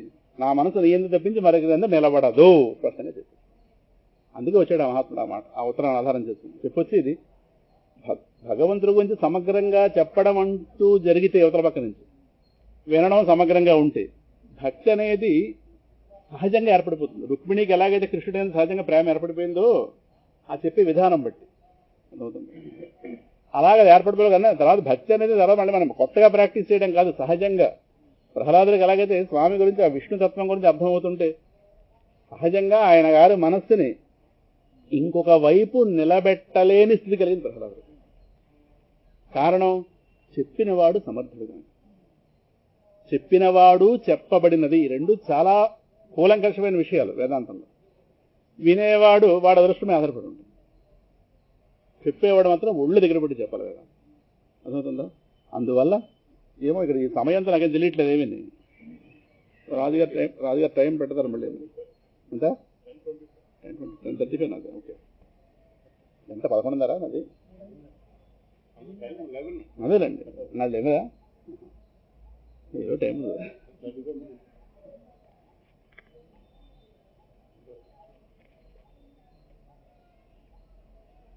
భగవంతుడు అనేది దాని గురించి వెళుతున్న విషయంలోకి అర్థమైంది కదా. మానసిక అవసరం భగవంతుడు. భగవంతుడు అంటే ఇందాక చెప్పుకున్నట్టుగా మనకి చిన్నప్పటి నుంచి ఒక రూపం నామం అలవాటు చేశారు. ఏదో లేకుండా హనుమంతుడు నమస్కారం పెట్టు, గణపతి నాడు దండం పెట్టు, సంపద రాయని గుడికి వెళ్ళి ఒక కొబ్బరికాయ కొట్టు, సింహాచలం కొండెక్కు, ఆ మీద ఆ మహానుభావుడు ఉన్నాడు ఆయనకు ప్రదక్షిణం చేయి, మొత్తం మీద ఇలా ఏదో అలవాటు చేశారు పెద్దవాళ్ళు, వాళ్ళ పదాలు అలవాటు చేశారు. ఇది కాదని కాదు, కానీ దానివల్ల మనకు భగవంతుడు అంటే అర్థం అవ్వలేదని చెప్పడం, కానీ సమగ్రత కలగలేదు. అందువల్ల సమగ్రత కలగలేదని కనుక పైకి రాగానే పులిహార ప్యాకెట్ జ్ఞాపకం వస్తుంది ఎక్కడ నాకు సింహాసంలో. వెంటనే నేను మర్చిపోయినా మా వాళ్ళు మసాలా అలా వెళ్ళిపోతున్నారంటే ఈ పొంగల్ పెట్టుకెళ్ళండి అంట. వాళ్ళు అలవాటు చేస్తారు మనకు. అలాగా మనకు అడగపోయినా వాళ్ళే ఇచ్చి మరి పంపిస్తున్నారండి. చెప్పొచ్చేది అంటే మనకు వెంటనే లోపల ఉన్నవాడిని మనం వదిలేస్తున్నాం, పైకి రాగానే పులిహార వస్తుంది, అది వస్తుంది. పులిహార లేకపోతే నవ్వు పెట్టిన మహాత్ములు కూడా ఉన్నారు. కారణం సమగ్రత లేదు కనుక. తిరుపతి వెళ్తే లడ్డు గోల ఉన్నాయి కదా ఇవన్నీ. అంటే మనకి భగవంతుడు అర్థం అవ్వలేదని కాదు, కానీ సమగ్రంగా అర్థం కాదు. సమగ్రంగా అర్థం కాకపోవడంలో మనసుకు కూడా అసమగ్రంగానే భక్తి ఏర్పడి ఉంది భగవంతుని మీద. కానీ రమణుల భక్తి తీసుకున్న అక్షరమాల స్తోత్రం చూసాం. ఉదయం వాళ్ళు అంత అందంగా పాడారు, అక్కడ చాలా అందంగా పాడారు. ఇంకా తమిళంలో ఒక యాక్సెంట్ అందంగా ఉంటుంది, వాళ్ళ గొంతులు కూడా చాలా బాగున్నాయి. ఏమో అన్నిటికంటే వాళ్ళ హృదయాలు బాగున్నాయి. ప్రశాంతమైన వాతావరణంలో పాడారు. ఏమో రమణుల దయ వల్ల మనకు అందమైనటువంటి ఒక గానం వినే అవకాశం దొరికింది తెల్లారు వచ్చిన వాళ్ళందరికీ. అంటే పాడుకుంటే మనం పాడుకుంటే ఎంత ఆనందం పొందినప్పుడు రాసినవాడి హృదయంలో ఎంత ఆనందం ఉంది. రాసినవాడి హృదయంలో ఉన్న ఆనందమే ఆ స్తోత్రం ద్వారా పాడిన వాళ్ళ దగ్గరికి ఇలా ప్రవహిస్తుంది. రాసినవాడు ఎంతటి స్థాయిలో ఉన్నాడు. మనకేదో అరుణాచలేశ్వరుడు ఒకలా అర్థమయ్యాడు, మనకు అరుణాచలేశ్వరుడు అక్షరమాల స్తోత్రం ద్వారా మనకు అర్థమయ్యాడు ఎంతో కొంత. కానీ ఈ స్తోత్రం రాయకముందు రమణుడు ఉన్నాడు. రమణుడికి అరుణాచలేశ్వరుడు ఎలా అర్థమయ్యాడు, ఆయన ఎడల ఎటువంటి భావంతో ఉన్నాడు, ఎటువంటి ప్రీతి భావంతో ఉన్నాడు, ఆ ప్రీతి మొత్తాన్ని అక్షరంలోకి ఎంతగా ఒదగించగలడో అంతగా ఒదిగింపచేసి ఒక స్తోత్ర రూపంగా పట్టుకొచ్చాడు.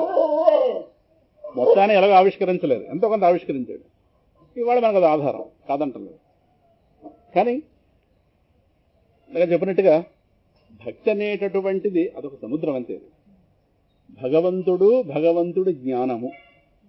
భగవంతుడు అంటే ప్రపంచం ఏర్పడిన తర్వాత ఆ ప్రపంచంలోకి దిగొచ్చిన ఒకానొక రూపం అని కాదు కానీ ప్రపంచాన్ని తయారు చేసినవాడు, ప్రపంచ రూపంగా తెలుస్తున్నవాడు, ప్రపంచం యొక్క సృష్టి స్థితి లయాలకి ఆధారభూతుడు. పై అరుణాచల సర్వం భూత్వా స్థిత్వా ప్రలీనం ఏతత్ చిత్రం. అరుణాచల పంచరత్నాలు చదువుకుంటున్నాం. అరుణాచల త్వయి నీయందు సర్వం సమస్తం కూడా భూత్వా నీయందే పుడుతోంది, స్థిత్వా నీయందే నిలబడుతోంది, ప్రలీనం నీలోకి ఏమవుతోంది, ఏతత్ చిత్రం. అంటే అరుణాచలేశ్వరుడు భగవాన్ రమణులకు ఎలా అర్థమయ్యాడు, ఈ సృష్టి యొక్క విశ్వం యొక్క ఆద్యంతాలకి నిలయంగా అర్థమయ్యాడు. మనకి ఈ సృష్టిలో భాగమైనటువంటి తమిళనాడు అనే రాష్ట్రంలో ఒకానొక ప్రాంతంలో ఉన్నటువంటి ఒకానొక క్షేత్రంగా మనకు అర్థమయ్యాడు. అంటే ముందు మన దగ్గర నుంచి అర్థం చేసుకున్నాం. రమణుడికి మనకి ఒక ఆలోచన పెట్టుకుంటే తమిళనాడు అనే రాష్ట్రంలో ఉన్నటువంటి ఒకానొక పర్వతం, అరుణాచలం అనే ప్రాంతంలో ఉన్నటువంటి ఒకానొక పర్వతంగా మనకు అర్థమయ్యాడు. ఆ పర్వతం దగ్గర ఉన్న ఒక క్షేత్రం, క్షేత్రంలో ఆశ్రమంలో ఉన్నటువంటి ఒక శివలింగం, అలా అర్థమయ్యాడు. మనకి ఎక్కడ దాకా అర్థమయ్యాడు. కానీ రమణుడుకు సమస్త విశ్వానికి ఆధారభూతమైన వాడు.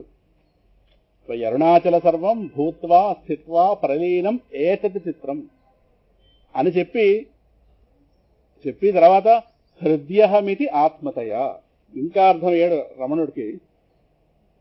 అందరి హృదయాల్లో నేను నేను నేనని చెప్పి నాట్యం చేస్తున్నవాడు నువ్వే. హృదయమితి ఆత్మతయ నృత్యసి భోస్తే వదంతి హృదయం నామా. 3వ శ్లోకం అందులో 2వ శ్లోకం. అందరి హృదయాల్లోంచి నేను నేను నేను అంటే కేవలం ఈ ప్రపంచం అనగానే ఏదో పంచభూతాలు, వీటితో తయారైన వికారాలు, వీటి యొక్క సృష్టి లయాల స్థానం కరెక్టే. మరి అందులో ఉంటున్నటువంటి మనందరి రూపంలో అంటే ప్రపంచం యొక్క ఆద్యంతాల కారణం నువ్వే. ప్రపంచ రూపంలో ఎవరెవరైతే తెలుస్తున్నామో సమస్త ప్రాణికోటి వాళ్ళ హృదయాలు ఉన్నటువంటి నేను అదేదో రోజుకోసారి కాక నిరంతరం నేను నేను నేను నేను నేను నేను నేను ఈ నేను అనేటటువంటి స్ఫురణ రూపంగా నాట్యం చేస్తున్నాడు. అందుకే అంటే రమణుడికి మొత్తం ఈ ప్రపంచము అరుణాచలేశ్వరుడు వేరువేరుగా అర్థం కాలేదు. కెరటం ఎలాగైతే మనకి కెరటం యొక్క ఆది మధ్యాంతాలు సముద్రంగా మనకి ఎలా అర్థం అవుతాయో అదే దాని పర్లేదు వెళ్తుంది. పర్వాలేదు నదులు దానివల్ల చూసుకుంటాం. కెరటం యొక్క ఆద్యంతాలు అలాగైతే సముద్రం కంటే మనకు వేరుగా తెలియవో, అలాగే ఈ ప్రపంచం యొక్క ఆద్యంతాలు రమణుడికి అరుణాచలేశ్వరుడికి అర్థమయ్యాయి. అక్కడితో కాకుండా ఆయనకి ఎదురుగా వచ్చేటటువంటి ప్రతి రూపం, ఆయన చూడడానికి కొన్ని వేల మంది వచ్చారు, వచ్చేటటువంటి వస్తున్న ప్రతి రూపము ఆయనకి ఆ రూపం లోపల నాట్యం చేస్తున్న వాడిగా. అంటే తెల్లవారితే రమణుడికి ఎంతమంది అరుణాచలేశ్వర దర్శనాలంటే వేల మంది. అంటే దాన్ని జంగమ దేవర సంప్రదాయం అంటారు. శైవ సంప్రదాయంలో శివుడు కేవలం ఏదో ఒక క్షేత్రాల్లో కూర్చోవడమే కాకుండా అందరి హృదయాలలో అందరి దేహాలని ఆలయాలుగా చేసుకుని తిరుగుతున్నవాడు అంటారు. అంటే జంగమ దేవర. జంగమం అంటే కదిలేది అని అర్థం, మన దేహాలని కదులుతాయి. ఇది ఉంది స్థావరం, ఈవిడ గారు కదలదు. అందుకే లాస్ట్ టైం వచ్చినప్పుడు ఈవిడే ఉంది, ఇప్పుడు ఈవిడే ఉంది ప్రవచనం, కదిలే అవకాశం లేదు ఈవిడ. కానీ మనం కదులుతాం, స్థావర జంగమాలు అంటారు. సో ఈ జంగమ దేవర అంటే స్థావర దేవర కాదని కాదు, జంగమ దేవర. అంటే శైవ సంప్రదాయంలో ఎవరైనా ఇళ్లకి వస్తే పరమశివుడే అన్న దృష్టి వాళ్ళు భోజనం పెడతారు, వాళ్ళకి పెడితే కానీ వీళ్ళు తినకూడదు. ఇది శైవ సంప్రదాయంలో ఒక పద్ధతి అది. అందువల్ల మన అందరం కూడా పరమశివుడిని మోస్తున్న వాళ్ళం, పరమశివుడికి వాహనాలే, అది వాళ్ళ దృష్టి. అది కేవలం వాహనాలంటే ఏదో ఆ 9 రోజుల బ్రహ్మోత్సవాల్లో వాడే వాహనాలే కాదు, కానీ జ్ఞానం కలిగితే కదులుతున్న ప్రతి వస్తువు పరమాత్మ వాహనం. సర్వం విష్ణుమయం జగత్ ప్రహ్లాద దృష్టి అర్థమవుతుందా? అందువల్ల వాళ్ళకి పరమాత్మ ఒక్క మాటలు చెప్తే అనంత వస్తువుగా అర్థమయ్యాడు. మనకి ఇంకా అంత ఏర్పడలేదు, ఇది అంతంత మాత్రం. బాగా గుర్తుపెట్టుకోండి, భగవంతుడు మనకి ఎంత మేరగా అర్థమైతే అంత మేరకే భక్తి కలుగుతుంది. భక్తి పెరగలేదు అన్నప్పుడు అక్కడ భగవంతుడు మనకి అర్థం అవడంలో లోపం ఉంది అక్కడ. కాబట్టి మళ్ళీ మళ్ళీ వినాలంతే కదా. మనకి భగవంతుడు ఎంత మేరకు అర్థమైతే, మీ చెయ్యి అంత ఉంటే అంత లడ్డు ఎలా పడుతుందో కదా. అందుకే లడ్డూలు ఇస్తున్నప్పుడు చిన్నపిల్లల్ని పంపించాం మనం. ఎవరో ఒకరే రెండంటే వాడి పక్కన పెట్టి మనం వెళ్తాం. కారణం మనకు పెద్ద చెయ్య, ఎంత చేతికి అంత లడ్డు ఇస్తాం అన్నప్పుడు మన చేయి మంచిది, కొంచెం పెద్ద లడ్డు వస్తుంది కదా. వాడు ఉండరా పక్కన వెళ్తే పెద్ద ప్రయోజనం ఉండదు కదా. అలాగే భగవంతుడు మనకి ఎంత మేరకు అర్థమైతే, ప్రహ్లాదుల్లో ఉన్నటువంటి జ్ఞానానికి ఇదే ప్రతీక, ఆయన ఉన్న భక్తికి ఇదే ప్రతీక. ఇప్పుడు చెప్తున్న వాక్యం, ఏకాంత భక్తి గోవిందే యత్ సర్వత్ర తదీక్షణం. సమస్త వేదాంత సారాన్ని ఒక్క మాట చెప్పాడు పిల్లవాడు. పిల్లవాళ్ళకి మధ్యలో జరిగిన అద్భుతమైన బోధ వేదాంతం. పెద్ద పెద్దవాళ్ళు ఋషులు మాట్లాడుకుంటే వేరే సంగతి. 5 ఏళ్ల పిల్లవాడు తోటి పిల్లలందరూ కూర్చోబెట్టి ఆటపాటలకి వెళదాంతా అని పిలిచినప్పుడు వాళ్ళందరినీ అని ఈయన గారిని వాళ్ళందరూ ఆహ్వానిస్తే, టీచర్లు కాస్త అలాగైతే వేరే పని మీద వెళ్ళారు.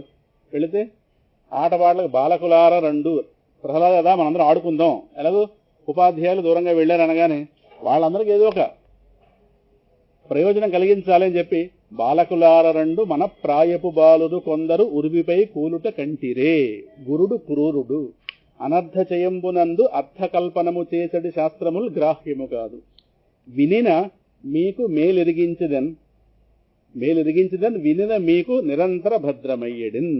ఏది వింటే మీకు ఒక నిరంతర భద్రత కలుగుతుందో ఇందాక చెప్పింది. మనసుకు కావలసిన నిరంతర భద్రత అంటే, భద్రత అంటే శాంతే భద్రత. శాంతి తనకు ఎప్పుడూ ఏ ప్రమాదం కలగకూడదు. ఈ ప్రపంచంలోంచి వచ్చేవాడి దేని యొక్క ప్రభావం తన మీద పడకూడదు. మనసుకు ఎవరో చుట్టూ కవచంగా ఉండి ఈ ప్రపంచంలోంచి వచ్చే తన మీద పడకుండా కాపాడుకోవాలి. అదే ప్రతి మనస్సు కోరుకుంటుంది. కేవలం ఆడపిల్లల్ని ఇస్తున్నప్పుడు మాత్రమే తల్లి అడిగేది కాదు, ప్రతి వాళ్ళు అడిగేది ఇది. నా మనసు ఎప్పుడు భద్రంగా ఉండుగాక, ఎప్పుడు భద్రంగా ఉండాలి. దానికి అశాంతి అనేది ఏ వైపు నుంచి రాకూడదు, అసలు. అర్థమవుతుందా?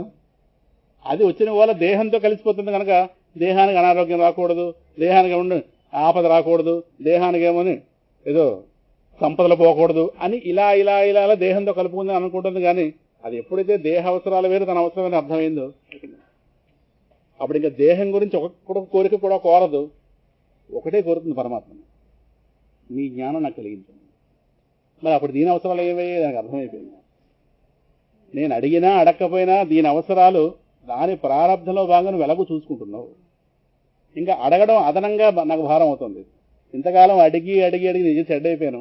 ఇప్పుడు నాకు ఇవాళ అర్థమైంది, ఇవాళ అడగడం కాదు, ఏదో అడిగి లేదు పడుకుపోవడం కాదు, ఇంక నేను నిన్నే పడుకుపోతాను. ఆ స్థితి కలిగినాడు దాన్ని ఏకాంత భక్తి అంటే. పిల్లలందరికీ బోధించి, నాయన మీ అందరికీ భద్రత కలిగే విషయం మీకు చెప్తాను. మన గురువు గారు పనికొచ్చే విషయాలు బోధించటం లేదు, అనవసర విషయాలకి లేని విలువ కల్పించి పెద్దపీట వేస్తున్నాడు. అర్థకల్పనము చేసేది శాస్త్రములు గ్రాహ్యము కాదు. వాళ్ళందరికీ ఒక చురక కలిగించే మాట చెప్పాడు. ఉత్తరం వస్తారట, అందరూ రారు. మన వయస్సులో ఉన్న పిల్లలు కూడా చచ్చిపోవడం చూస్తున్నాం ఈ భూమి మీద. మనం బాలకులార రెండు మనప్రాయపు బాలురు కొందరు ఉరివిపై కూలుట కంటిరే. ఉరివి అంటే భూమి. చావనే దానికి ఓ 80, 90, 100 దాటడానికి ఏమి దానికి ఎవరు నియమం ఏమి పెట్టలేదు ఏమిని. మన వయసులో వాళ్ళు కూడా వెళ్ళిపోతున్నారు. ఆ మాట అనుకున్న వాళ్ళు 5 ఏళ్ల వయసు వాళ్ళ మాట అంటున్నారు. అంటే ఎప్పుడైనా ఈ దేహం కాస్త మృత్యు అనే అభద్రతలో పడచ్చు, దానికి ఫలానా సమయం లేదు. కనుక ఈలోపే తెలుసుకుని తీరవలసిన ఒక జ్ఞానం ఉంది, పొందవలసిన ప్రయోజనం ఉంది. దాని గురించి మీకు చెప్తాను. ఇష్టం లేని వాళ్ళు ఆటకు వెళ్ళిపోండి, ఇష్టం వాళ్ళు వచ్చి కూర్చోండి అనగానే విచిత్రం, ఒకడు ఆటకెళ్ళలేదు. కారణం పిలుస్తున్నవాడు మహానుభావుడు, ఆ రూపమే ఆకర్షిస్తుంది. ప్రహ్లాదుడు సామాన్యుడు. అటువంటి ఒక క్యారెక్టర్ను ఊహించలేము భూమి మీద. కూర్చున్నారు వాళ్ళందరూ. వాళ్ళకి వెంకటేశ్వర గారి ఇంట్లో సోమవారం సత్సంగంలో చాలా వివరంగా చెప్పుకున్నాం. ఎంత లోతైన విషయాలు బోధించడం అసలు వాళ్ళకి అర్థం అవుతుందో లేదో నాకు సందేహం వచ్చింది. ఉపనిషత్ సారం మొత్తాన్ని ఏమో ఆయనలోని శక్తి బోధపరుస్తుందో తెలియదు, కానీ ఎక్కడా వీళ్ళకి అర్థం అవుతుందో లేదని మొహమాట పడకుండా చాలా ఓపికగా చెప్పి సుమారు 125, 130 శ్లోకాల బోధ నడిచింది మూల భాగవతంలో. అయితే చెప్పి చెప్పి చెప్పి చెప్పి చెప్పి చెప్పి చివరి తీసుకెళ్ళి ఎక్కడొక్కడ ఆపాలి కనుక ఏతావానేవ లోకేస్మిన్ పుంసః స్వార్థః పరస్మృత ఏకాంత భక్తి గోవిందే యత్ సర్వత్ర తదీక్షణం. ఈ మాటతో తన బోధన పూర్తి చేశాడు. ఆ అధ్యాయానికి పేరు ప్రహ్లాదకృత ఉపదేశ అధ్యాయం పేరు. అసలు ప్రహ్లాదోపాఖ్యానంలో ఆ ఉపదేశ భాగం చాలా ప్రధానమైనది. సంస్కృత భాగవతంలో అంటాడు, కౌమార ఆచరేత్ ప్రాజ్ఞ ధర్మాన్ భాగవతాన్ ఇహ దుర్లభం మానుషం జన్మ తదప్యధ్రువమర్థదం. కౌమార వయస్సులోనే భాగవత ధర్మాలని ఆచరించేయాలి. అంటే మోక్షం పొందేయాలి కౌమార వయస్సులో. కౌమారం అంటే ఎంత అన్నారు? కౌమారం అంటే 25, 30 దాటదన్నారు. 30 లోపే. అంటే ఒకనాడు కౌమార వయస్సు అంటే 22, 23కి పెళ్లిళ్ళు చేసేవారు. ఇప్పుడు 30 వెళుతుంది, ఏదో అవసరాలు రీత్యా మొత్తం మీద. అందులో 30 అని చెప్పుకోవచ్చు, కానీ కుమారుడుగా ఉన్న వయసు కౌమార వయసు. కుమారుడు అంటే పెళ్లికి సిద్ధంగా ఉన్న వయసు. పెళ్లి అయిపోతే గృహస్థ అయిపోతాడు. పెళ్లికి సిద్ధంగా ఉన్న వయసు 25, 26, 27 దీన్ని కుమార వయసు. కౌమార ఆచరేత్ ప్రాజ్ఞ, ప్రాజ్ఞుడు, చక్కటి జ్ఞానం ఉన్నవాడు, ప్రజ్ఞావంతుడైన వాడు బాల్యంలోనే ఈ కౌమార వయస్సులోనే ధర్మాన్ భాగవతాన్, భాగవత ధర్మములన్నింటినీ ఇక్కడ ఈ దేహంలో ఉండగానే ఆచరించాలి. ఆచరించాలి. కారణం దుర్లభం మానుష్యం జన్మ. ఈ మనుష్య దేహం చాలా దుర్లభం రాదు. అంటే ఎన్నెన్నో కారణాలు ఉంటే గానీ ఇలాంటి మనుష్య జన్మ రాదు. వచ్చినా ఇటువంటి ప్రాంతాలకు వచ్చే ప్రారంభం ఉండదు. ఉంటాం ఏ తెలంగాణలో కూర్చుని యుద్ధాలు ఆడుకుంటూ, అది కనీసం ఇటువంటి సంస్కారవంతులతో కూడి ఓ 4 మంచి మాటలు వినేట ఒక ప్రారంభం రావాలంటే అటువంటి ఆ దేహం ఆ కుటుంబాల్లో పడాలి కదా. మానవ దేహం రావడం ఎంత కష్టమో శంకరులు చెప్తారు. చూడమని వస్తాయి దేహాలు, కానీ గత దేహాల్లో ఆచరించినటువంటి ఆధ్యాత్మికత ఇక్కడ వ్యక్తం అవ్వాలి కదా. వ్యక్తమై మళ్ళీ ఒక సాధనగా మారాలి, ఇక్కడి నుంచి కొనసాగాలి, ఇవన్నీ జరగాలి అన్నప్పుడు దుర్లభం మానుషం జన్మ. దుర్లభం త్రయమైవైతత్ దైవానుగ్రహ హేతుకం. భగవంతుడి యొక్క సాక్షాత్ సహాయం వల్ల 3 సాధ్యం కావాలి, లేదా దుర్లభం అవి. మనుష్యత్వం, ముముక్షుత్వం, మహాపురుష సంశ్రయ. శంకరాచార్యుల వారు వివేక చూడమని గ్రంథంలో చెప్పారు. సాక్షాత్ దైవానుగ్రహం వల్ల 3 రావాలి. అంటే పరమాత్మ ఇంటర్ఫియర్ అవ్వాలి, అయితేనే మనుష్యత్వం కలిగింది. 3వది ముముక్షుత్వం. 2వది మోక్షం పొందాలనే కాంక్ష ఉండాలి. మోక్షం పొందాలనే కాంక్ష ఉండాలంతే. ఇప్పుడు ఒక్కసారి మీద నుంచి ఒక త్రాజుబం పడింది అనుకోండి. పరమహంస యోగానంద ఆయన ప్రయోగం చేసిన గాంధీ మహాత్ముడి మీద. గాంధీ మహాత్ముడు కర్మయోగి, దేహం మీద ప్రీతి లేనివాడు. ఏమో గాంధీ గురించి వీళ్ళు వాళ్ళు ఏదో చెప్తున్నారు, మొత్తం మీద నిజమో కాదని చెప్పి ఈయన గారికి మాయలు ఉన్నాయి, చేయగలడు. పరమహంస యోగానంద శక్తులు ఉండేవి. ఓ పావును సృష్టించి బయట అడిగి చేసేట. గాంధీ గారు అలా కూర్చున్నారు. మనం గాంధీ గారం కాదు, మనం నెహ్రూ. మనం ముందే పరిగెడతాం చైనా. అర్థమవుతుందా? అర్థమవుతుందా? కారణం ఆపదను గుర్తించిన మనస్సు బంజం. అంటే ముముక్షుత్వం అంటే ఈ ప్రమాదం నుంచి ముక్తి పొందాలి, అది ముముక్షుత్వం. అక్కడికి అది ఉదాహరణ. అలాగే జనన మరణ రూప సంసారం నుండి మోక్షం పొందాలనే కాంక్ష ఉండడం మనుష్యత్వం. మనుషులుగా చాలా మంది వస్తారేమో, కానీ ముముక్షుత్వం చాలా దుర్లభంగా ఉంది. మూడోది, ముముక్షుత్వం ఉన్నది మాత్రమే సరిపోదు. ఈ ముముక్షుత్వాన్ని ఒక జిజ్ఞాసత్వంగా మార్చి మోక్షంగా మలచడానికి మహాపురుషుడు యొక్క సంశ్రయం కావాలి. ఆ మూడోది అది మహాదుర్లభం. ఈ ఒకదానికంటే మరొకటి దుర్లభాలు. ఈ మూడు కూడా సాక్షాత్ పరమాత్మ దైవలు రావాలి. అందులో ఆ రెండోది కనిపించడమే కష్టం లోకంలో. ముముక్షుత్వము చాలా ప్రధానమైంది. శంకరాచార్యుల వారు అసలు వేదాంతం ప్రారంభించే ముందు, వేదాంత అధ్యయనం ప్రారంభించే ముందు ఏ లక్షణాలు ఉండాలో చెప్పి దాన్ని సాధన చతుష్టయ సంపత్తి అంటారు. అందులో చిట్ట చివరిగా ముముక్షుత్వాన్ని పెట్టారు. అంటే ఎంత వేరం తరిస్తాననే కాంక్ష లోపల ఉన్నవాడికి శాస్త్రం అంత వేరం పనిచేస్తుంది. ఎలాగైతే హోమియో వైద్యంలో ఎంతగా విశ్వాసం ఉంటే వైద్యుడి మీద అంటారు వాళ్ళు, అంతగా ఎలా పనిచేస్తుంది మందులా అంటారో, అలాగే ఎంత కాంక్ష ఉన్నవాడికి అంతవరకు శాస్త్రం పనిచేస్తుంది. లేదనుకోండి, శాస్త్ర బలం శాస్త్రంగా ఉన్నా మనకంత కాంక్ష లేనప్పుడు వ్యవహారం ఆలోచన. అర్థమవుతుంది. అందువల్ల ఈ మూడు దుర్లభం. దుర్లభం మానుషం జన్మ తదపి ధ్రువం అధ్రువం అర్థతం. అంటే వాళ్ళు ఏమయ్యా మనుషు జన్మ దుర్లభం అన్నావు కరెక్టే, కానీ ఇప్పుడు వచ్చిందిగా, మనుషులుగా కూర్చున్నాం మనందరం అన్నట్టుగా వాళ్ళు చూసినట్టున్నారు చూపుతో. అంటే ఆయన అన్నాడు వస్తే వచ్చింది కరెక్టే, వస్తుందేమో కానీ ఎప్పటికీ ఉండదు, అధ్రువం, శాశ్వతం కాదు, ఎప్పుడైనా ఎగిరిపోతుంది. పోతే పోనీ అన్నట్టుగా చూసారేమో వాళ్ళు. అలా కదయ్యా బాబు, అర్థదం. అంటే ఎంత అందంగా చెప్పాడో ప్రహ్లాద్. రావడమే కష్టం, వచ్చిన తర్వాత నిలబడదు. పోతే పోనీ, చాలా మందికి వచ్చింది, చాలా మంది పోతున్నారు. ఇలాంటి మొండి మాటలు మాట్లాడతాం మనం. ఎవరు పుట్టలేదు, ఎవరు పోలేదు, మన వరకు వచ్చినట్టు వేదాంతం. ఇలాగే మనల్ని మార్గంలో లాగేయడానికి బోల్డ్ ఉంటాయి ఇంట్లో ప్రతిపక్షాలు. ఎవరికి లేదు, నీకేందుకు గోల, ఏదో రమణుడికి ఏదో అలాగ మీద వచ్చి పడిపోయింది, అలాగే అందరికీ వచ్చి పడిపోతుందా కదా, ఏ రకరకాలు మాట్లాడతారు. అంటే అక్కడ ప్రహ్లాదుడు చెప్పేది అర్థదం. అర్థదం అంటే పురుషార్థాలన్నింటినీ సిద్ధింపజేసుకోవడానికి మానవ దేహం చక్కటి భూమిక. 4 పురుషార్థాలు, ధర్మ అర్థ కామ మోక్షాలు. అందులో పరమ పురుషార్థమైనటువంటి మోక్షాన్ని సిద్ధింపజేసుకోవడం కేవలం మానవ దేహమే. కారణం, బుద్ధి అనేటటువంటిది ప్రధానమైనటువంటిది ఇక్కడ వస్తువు. ఇది ఈ బుద్ధి అనే దానికి ఎక్కించడానికి ఉన్నదే భగవంతుడి జ్ఞానము, భగవంతుడు అనే జ్ఞానం. అర్థమవుతుందా?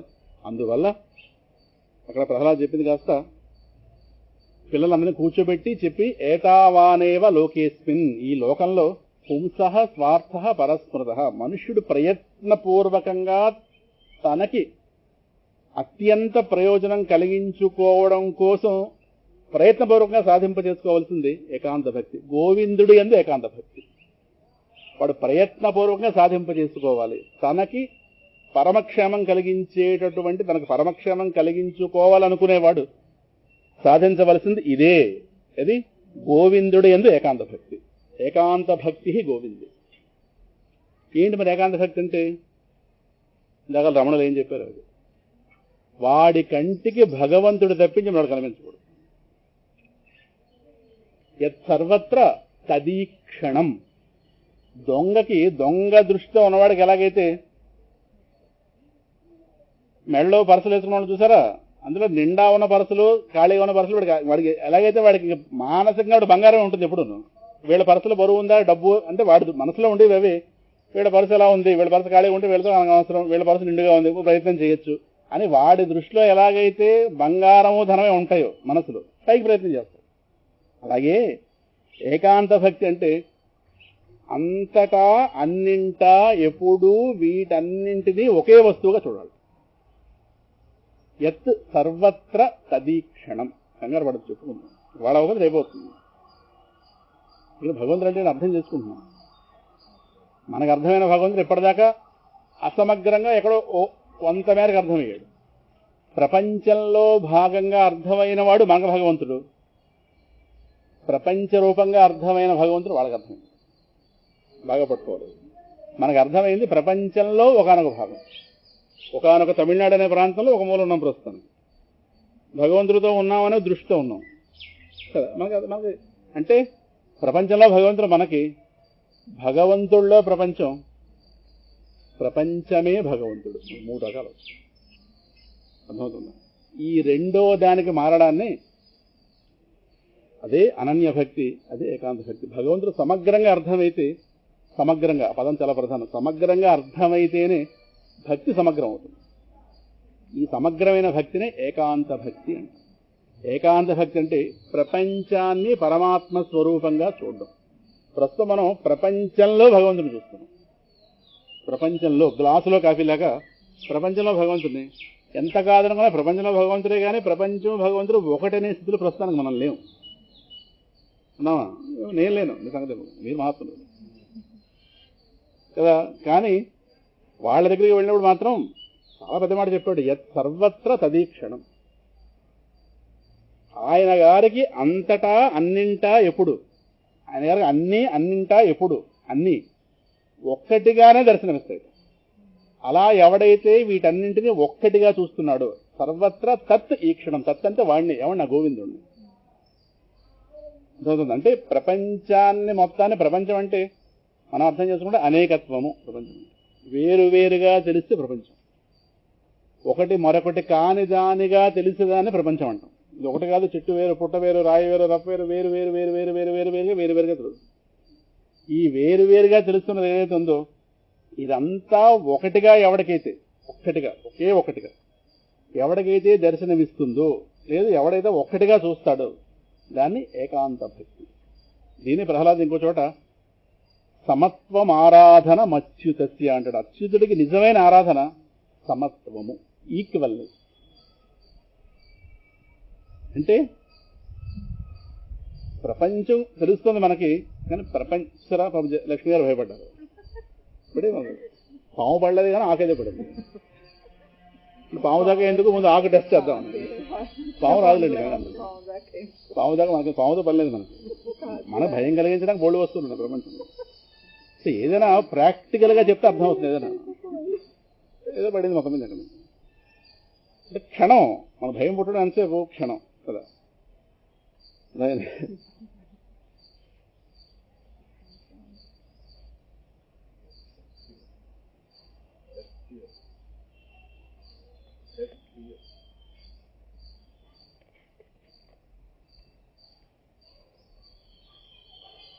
సమత్వం ఆరాధన మచ్చి చేస్తే కదా.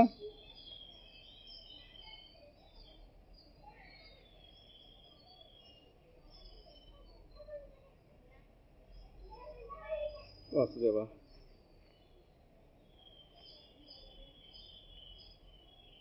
యత్ సర్వత్ర తదీక్షణం ఏకాంత భక్తి గోవిందే. అంటే ఏదైతే భక్తి అనేటటువంటి ప్రపంచాన్ని పరమాత్మ స్వరూపంగా దర్శిస్తూ, ఈ కనిపిస్తున్న ప్రపంచాన్ని ప్రపంచంగా కాక, అంటే మనకి ప్రపంచం అయితే మనకు కనిపిస్తుందేమో, కానీ ప్రపంచ రూపంగా కనిపిస్తున్నవాడు మనకు కనిపిస్తే ఆ రోజు మన భక్తి ఏకాంత భక్తి. బాగా పట్టుకోవాలి. కనిపిస్తున్న ప్రపంచం ప్రపంచ రూపంగా కనిపిస్తున్నవాడు. కనిపిస్తున్న ప్రపంచం, ప్రపంచం అందరికీ కనిపిస్తుంది, కానీ ప్రపంచ రూపంగా తెలుస్తున్నవాడు ఎవడో వాడు తెలుసున్నాడు. అదే జ్ఞానం, అదే ఏకాంత భక్తి. ఆ ప్రపంచ రూపంగా తెలుస్తున్నవాడు ఎవడో, ఇప్పుడు సపోజ్ ఒక 4 పిల్లలు కనిపించినప్పుడు వాళ్ళ తల్లిదండ్రులు మనకి ఎవరో తెలియకపోతే వాళ్ళ నలుగురు వేరుగా చూస్తాం. వాళ్ళ తల్లిదండ్రి మనకి పరిచయంలో ఉన్నవాళ్ళు అనుకోండి, మనకి తల్లిదండ్రులు వేరుగా పరిచయంలో ఉన్నారు, పిల్లలు ప్రస్తుతం పరిచయం అయ్యారు, వాళ్ళ తాలూకా మనకు తెలియదు. ఇప్పుడు తెలిస్తే ఓహో వీడు వాడేనే మనవాడి పిల్లలు అనగానే ఇంక వాళ్ళని చూసినప్పుడల్లా వీళ్ళ యందు వాడి కనిపిస్తుంది. అప్పటిదాకా కనిపించడు, ఇప్పుడు జ్ఞానం కలిగింది. ఇప్పుడు వీళ్ళు ఎవరి పిల్లలు అనుకుంటున్నారు, అప్పుడు పక్క వాళ్ళకి ఎలా చెప్తారు? వీళ్ళ గురించి చెప్పరు. మన వాళ్ళు లేడా, రాముడు కొడుకులు రా వీళ్ళు అంటే ఆ నలుగురు యందు రాముడు భావన వచ్చింది. రాముడు గారు తండ్రి కారణ వస్తువు అర్థమవుతుందా. అలాగే ప్రపంచ రూపంగా తెలుస్తున్నవాడెవడు, ఈ ప్రపంచ రూపంగా తెలుస్తున్నవాడు ఎవడు? అరుణాచలేశ్వరుడు ప్రపంచంలో భాగంగా తెలుస్తున్నా కాదు, ప్రపంచ రూపంగా తెలుస్తున్నవాడని భగవానికి అర్థమయ్యాడు. మనకి ప్రపంచంలో భాగంగా అర్థమయ్యాడు. అంటే ఎక్కడి నుంచి అర్థం అవ్వాలి? మనం ఇక్కడి నుంచి చాలా ఎదగాలి. ఈ ఎదుగుదల ఎంతగా ఉంటే భక్తి అంతగా ఉంటుంది. అందుకే అరుణాచలేశ్వరుడు భగవానికి జ్ఞాపకం రావడానికి భగవానికి ప్రయత్నంతో పని లేదు. ఆయన గారి మదిలో ఈయన లేని క్షణం అంటూ ఉండదు. కారణం మనం ఎక్కడ వెళ్ళినా మన ప్రపంచంలోనే ఉండాలి. మనం ఏ ఊరిలోనా బదరి వెళ్ళినా కేదార్ వెళ్ళినా ఎక్కడైనా ప్రపంచంలో కదా ఉండాలి. ప్రపంచం పరమాత్మగా అర్థమైన వాడికి పరమాత్మని జ్ఞాపకం తెచ్చుకోవడం పని లేదు. కారణం కళ్ళు విప్పితే ప్రపంచం కనిపిస్తుంది కదా. కళ్ళు విప్పితే ప్రపంచం కనిపిస్తున్నప్పుడు ఈ ప్రపంచం పరమాత్మని జ్ఞానం ఎప్పుడైతే ఉందో అయిపోయింది. పరమాత్మ జ్ఞానం సహజంగా లోపల ఉంటుంది. ఆయనకి ప్రయత్నంతో పని లేదు. మనకు ఓ 2 బ్యాగులు సర్దుకొని రైలు ఎక్కి రావాల్సిన ప్రయత్నం ఉంది ఇక్కడ. కారణం భగవంతుడు జ్ఞాపకం రావాలి కనుక ఈ ప్రాంతంకి వస్తే కానీ అరుణాచలేశ్వరుడు మనకు జ్ఞాపకం రాడు. ఏదో ఇక్కడతో ప్రత్యేకమైన ఏర్పాటు ఉంది కనుక అర్థమవుతుంది. అందువల్ల ప్రపంచ రూపంగా తెలుస్తున్నవాడు ప్రపంచంలోకి ఆయా ఆయా రూపాలతో ఆయా క్షేత్రాల పేరుతో దిగి రావడాన్ని అవతారము అంటారు. అందులో ఒకనొక ఏర్పాటు ఇది. ఇది ఒకటే కాదు, ప్రపంచంలో చాలా చోట్ల చాలా క్షేత్రాలు ఉన్నాయి. ఒక క్షేత్రం నుంచి మనం అందరం ఇక్కడికి వచ్చాం కదా, ఇక్కడ ఒక క్షేత్రంకి వచ్చాం. అందువల్ల ఈ ప్రపంచ రూపంగా తెలుస్తున్నవాడు ఎవడో, ప్రపంచ రూపంగా తెలుస్తున్నవాడు పరమాత్మ అనే జ్ఞానం మన బుద్ధిలోకి దిగినాడు. మన భక్తి సహజం అవుతుంది. భక్తి ప్రయత్నపూర్వకంగా ఉన్న స్థితి నుండి సహజంగా ఉన్న స్థితి. ఈ సహజ భక్తి ప్రహ్లాదుడి యొక్క సూక్తి. ప్రహ్లాదుడు స్వభావ భక్తుడు అంటారు షణ్ముఖ శర్మ గారు. స్వభావ భక్తుడు అంటే భక్తి అన్నది ఆయనకు ఒక రోజులో అప్పుడప్పుడు చేసే కార్యక్రమం కాదు, స్వభావం. అంటే నేచర్ అయిపోయింది. వాసుదేవే భగవతి యస్య నైసర్గికీ రతి అంటారు వ్యాసులు వారు. ఆయన గారిలో లెక్క పెట్టలేనన్ని కళ్యాణ గుణాలు ఉన్నాయి. గుణై అలం అసంఖ్యేయై మాహాత్మ్యం తస్య సూచ్యతే. గుణై అలం అసంఖ్యేయై, లెక్క పెట్టలేని గుణాలు. చెడు గుణాలు కాదు, మంచి గుణాలు. అలాగే ప్రహ్లాదు లెక్క పెట్టలేని ఉన్నాయి. అన్నీ చెప్పంగానే ఒకటి చెప్తా ఉన్నాయి. వాసుదేవే భగవతి యస్య నైసర్గికీ రతి. భగవానుడైన వాసుదేవుడైన దానికి సహజ సిద్ధమైన ప్రీతి ఉంది. అందువల్ల ఆయన గారు వాసుదేవుని జ్ఞాపకం తెచ్చుకోవడం ఒక జపమాలో లేదంటే ఏదో ఒక పుస్తకమో ఒక క్షేత్రమో పని లేదు. ఆయన గారే నడుస్తున్న క్షేత్రము. ఆయన ఆధారం చేసుకుని ఒక క్షేత్రమే బయలుదేరింది మాకు కదా. క్షేత్ర స్వరూపుడు వల్ల క్షేత్రం బయలుదేరింది. ఆయన భగవంతుడికి కారణం చెప్పేది ఇదే. ఎక్కడున్నా ప్రపంచంలో ఉంటాం. ఈ ప్రపంచంగా తెలుస్తున్నాడు పరమాత్మ అనే జ్ఞానం మన బుద్ధిలో ఉన్నప్పుడు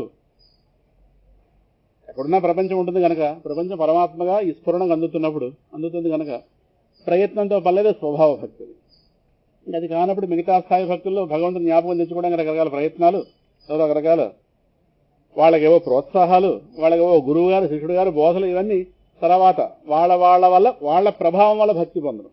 వీళ్ళని ప్రభావ భక్తుడు అంటే బై ఇన్ఫ్లుయెన్స్ ఆఫ్ సంబడి భక్తి పొందిన వాళ్ళు మనందరం. ఆయన గారు స్వభావ భక్తుడు అంటే ఆయన గారు నారదుడి ఇన్ఫ్లుయెన్స్ వల్లే గర్భంలో ఉండగానే సమగ్ర జ్ఞానాన్ని పొందారు. అందుకే నేను మాట మా పుస్తకంలో రాసుకున్నాను. ప్రహ్లాదుని చూసి ఒక ప్రోత్సాహంతో, పుట్టిన తర్వాత ఎవరిని ఎవరు బాగుపడనివ్వరు, బాగుపడే పుట్టాలి. వాడి దగ్గర రాశాను. బాగుపడే పుట్టాలి కానీ పుట్టిన తర్వాత ఎవరిని ఎవరు బాగుపడనివ్వరు ప్రపంచంలో. కారణం ఎవరికి వాళ్ళు వాళ్ళ రాగద్వేషాలకు అవతల వ్యక్తిని బందీని చేస్తారేమో కానీ నువ్వు జ్ఞానం పొంది పోరా అని ఎవరు అనరు. అడగమ్మే అనలేదు.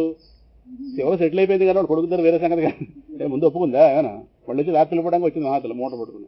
ఎవరైనా ఆ కోణంతో ఉంటారు ప్రపంచంలో. ఆయన లొంగలేదు కానీ లొంగితే పడుకు పెళ్లి చేస్తున్నాం కదా. తర్వాత మహాతలు మళ్ళీ మోక్షం పొంది వెళ్ళిపోయింది. నచ్చుకోండి మళ్ళీ ఇలా మార్చి అదే అదృష్టాలు అంతే. పెట్టుబడి ఈ దృష్టిలో ఉన్నావిడ ఈయనకంటే ముందే వెళ్ళిపోయింది. అది మోక్షధామంలో అది విచిత్రంగా ఉంటాయి ఇవన్నీ. అదృష్టాలు అంతే. కష్టపడి కానీ పెంచింది, నానాయాత్ర పడింది కదా. 17 ఏళ్ళు పడింది కదా. ఆ తర్వాత గోలేదు కానీ 16-17 ఏళ్ళ దాకా నానాయాత్ర పడి పెడింది. భర్త వెళ్ళిపోయినా ఏదో బాబా నాన్న గోల పడింది, ముగ్గురిని పెంచుకుంది, ఏదో నానాయాత్ర పడింది. నలుగురు ముగ్గురు వీళ్ళు ఒక అమ్మాయి, నలుగురిని ఏదో కష్టపడి పెంచింది మొదలు. ఆ రుణం మహానుభావుడు తీర్చాడు కదా. చెప్పొచ్చేది ఈ పిల్లవాడి కంటే జ్ఞానం పొంది పుట్టాడు కనుక మరి పుట్టిన తర్వాత ఎవరినెవరు అంత ఫ్రీగా జ్ఞానం పొందనివ్వరు. వాళ్ళ భావాలకు వాళ్ళని పరిమితం చేస్తారు. ఈ సమస్య ఉంది కనుక ఎవరు రాసుకున్నా వాక్యమే కదా రాయడం. అది అవుతుందో లేదు వేరే సంగతి. కానీ పుట్టిన తర్వాత ఎవరినెవరు బాగుపడనివ్వరు, సందేహము లేదు. అందువల్ల యత్ సర్వత్ర తదీక్షణం, ఆయన గారిని అంతటా ఆయనగానే, సమస్తాన్ని ఆయనగానే దర్శించేటటువంటి స్థితి ఏదైతే ఉందో అదే గోవిందుడికి ఇష్టమైన భక్తి, ఏకాంత భక్తి. అంటే గోవిందుడికి భక్తి పేరుతో ఏదో కాదు కావాల్సిన దానికి, ఆయన నిరంతరం మన మానసిక ప్రవాహంలో కొనసాగాలి. అంటే భగవంతుడిని మరిచిపోతే ఆయన ఒప్పుకోడు. భగవంతుణ్ణి మరిచిపోలేనితనమే భక్తి. అసలు ఇదే నిర్వచనం. మరచిపోలేనితనము, జ్ఞాపకము చేసుకునే ప్రయత్నం మంది, మరచిపోలేనితనం వాళ్ళది. ఇది కష్టంగా ఉంటుంది ఇది కదా. జ్ఞాపకం చేసుకున్నా మనం మన స్థాయిలో మనం ఉందాం, విడిపోయింది. కానీ నీటిని విడువలేనితనమే చేప. చేప అంటే నిర్వచనం, చేప అంటే ఇలా 2 కాళ్ళు ఉంటాయి, 4 కాళ్ళు ఉంటాయి, ఇవి అనవసరం. ఇలా ఇదుతుంది అలా ఇదుతుంది అనవసరం. అది నిర్వచనం ఇదే. నీటిని విడువలేనితనమే చేప. భగవంతుడిని మరువలేనితనమే భక్తి. ఆ మరువలేనితనం రావాలన్నప్పుడు పరమాత్మ అనంత వస్తువుగా మనకి ఆవిష్కృతం అవ్వాలి. మనకు పరిమితంగా చూస్తున్నాం కనుక మనసు అంత మేరకు ఆయన ఆ రూపం మీదో నామం మీద ఉన్నప్పుడు లోపల ఉంటుందేమో. ఇంకొక పక్క తిరగగానే ఇంకో నామం రూపం రాగానే ఇది ఆయన కాదు అనే ఒక విపరీత భావంతో ఉన్నాం కనుక ఇది ఆక్యుపెట్టేది. సో వీళ్ళ నామం వీళ్ళ రూపం, వాళ్ళ నామం వాళ్ళ రూపం, వాళ్ళ నామం వాళ్ళ రూపం అన్నప్పుడు ఇవేవి వీటిగా తెలుస్తున్నది భగవంతుడనే జ్ఞానం లేదు కనుక లోపల. అక్కడ భగవంతుడనే ఆలోచన పక్కపోతుంది. ఇంకో నామం రాగానే అరుణాచల నామం పక్క వెళ్ళిపోతుంది. ఈ 2 వేరు అనుకుంటున్నాం. ఇలాగా ఒక పరిమిత జ్ఞానంతో ఉన్న కారణం చేత భక్తి పరిమితంగా ఉంది. ఇప్పుడు ఏం చేయాలి? పరమాత్మని అనంత వస్తువుగా అర్థం చేసుకోవాలి. అది అలా అర్థం చేసుకున్నాడు మహర్షి. అందువల్ల ఆయన మాట అన్నాడు, ఆయన దేహం అయితే మధురై నుంచి అరుణాచలం వచ్చిందేమో కానీ నేను కదలలేదు.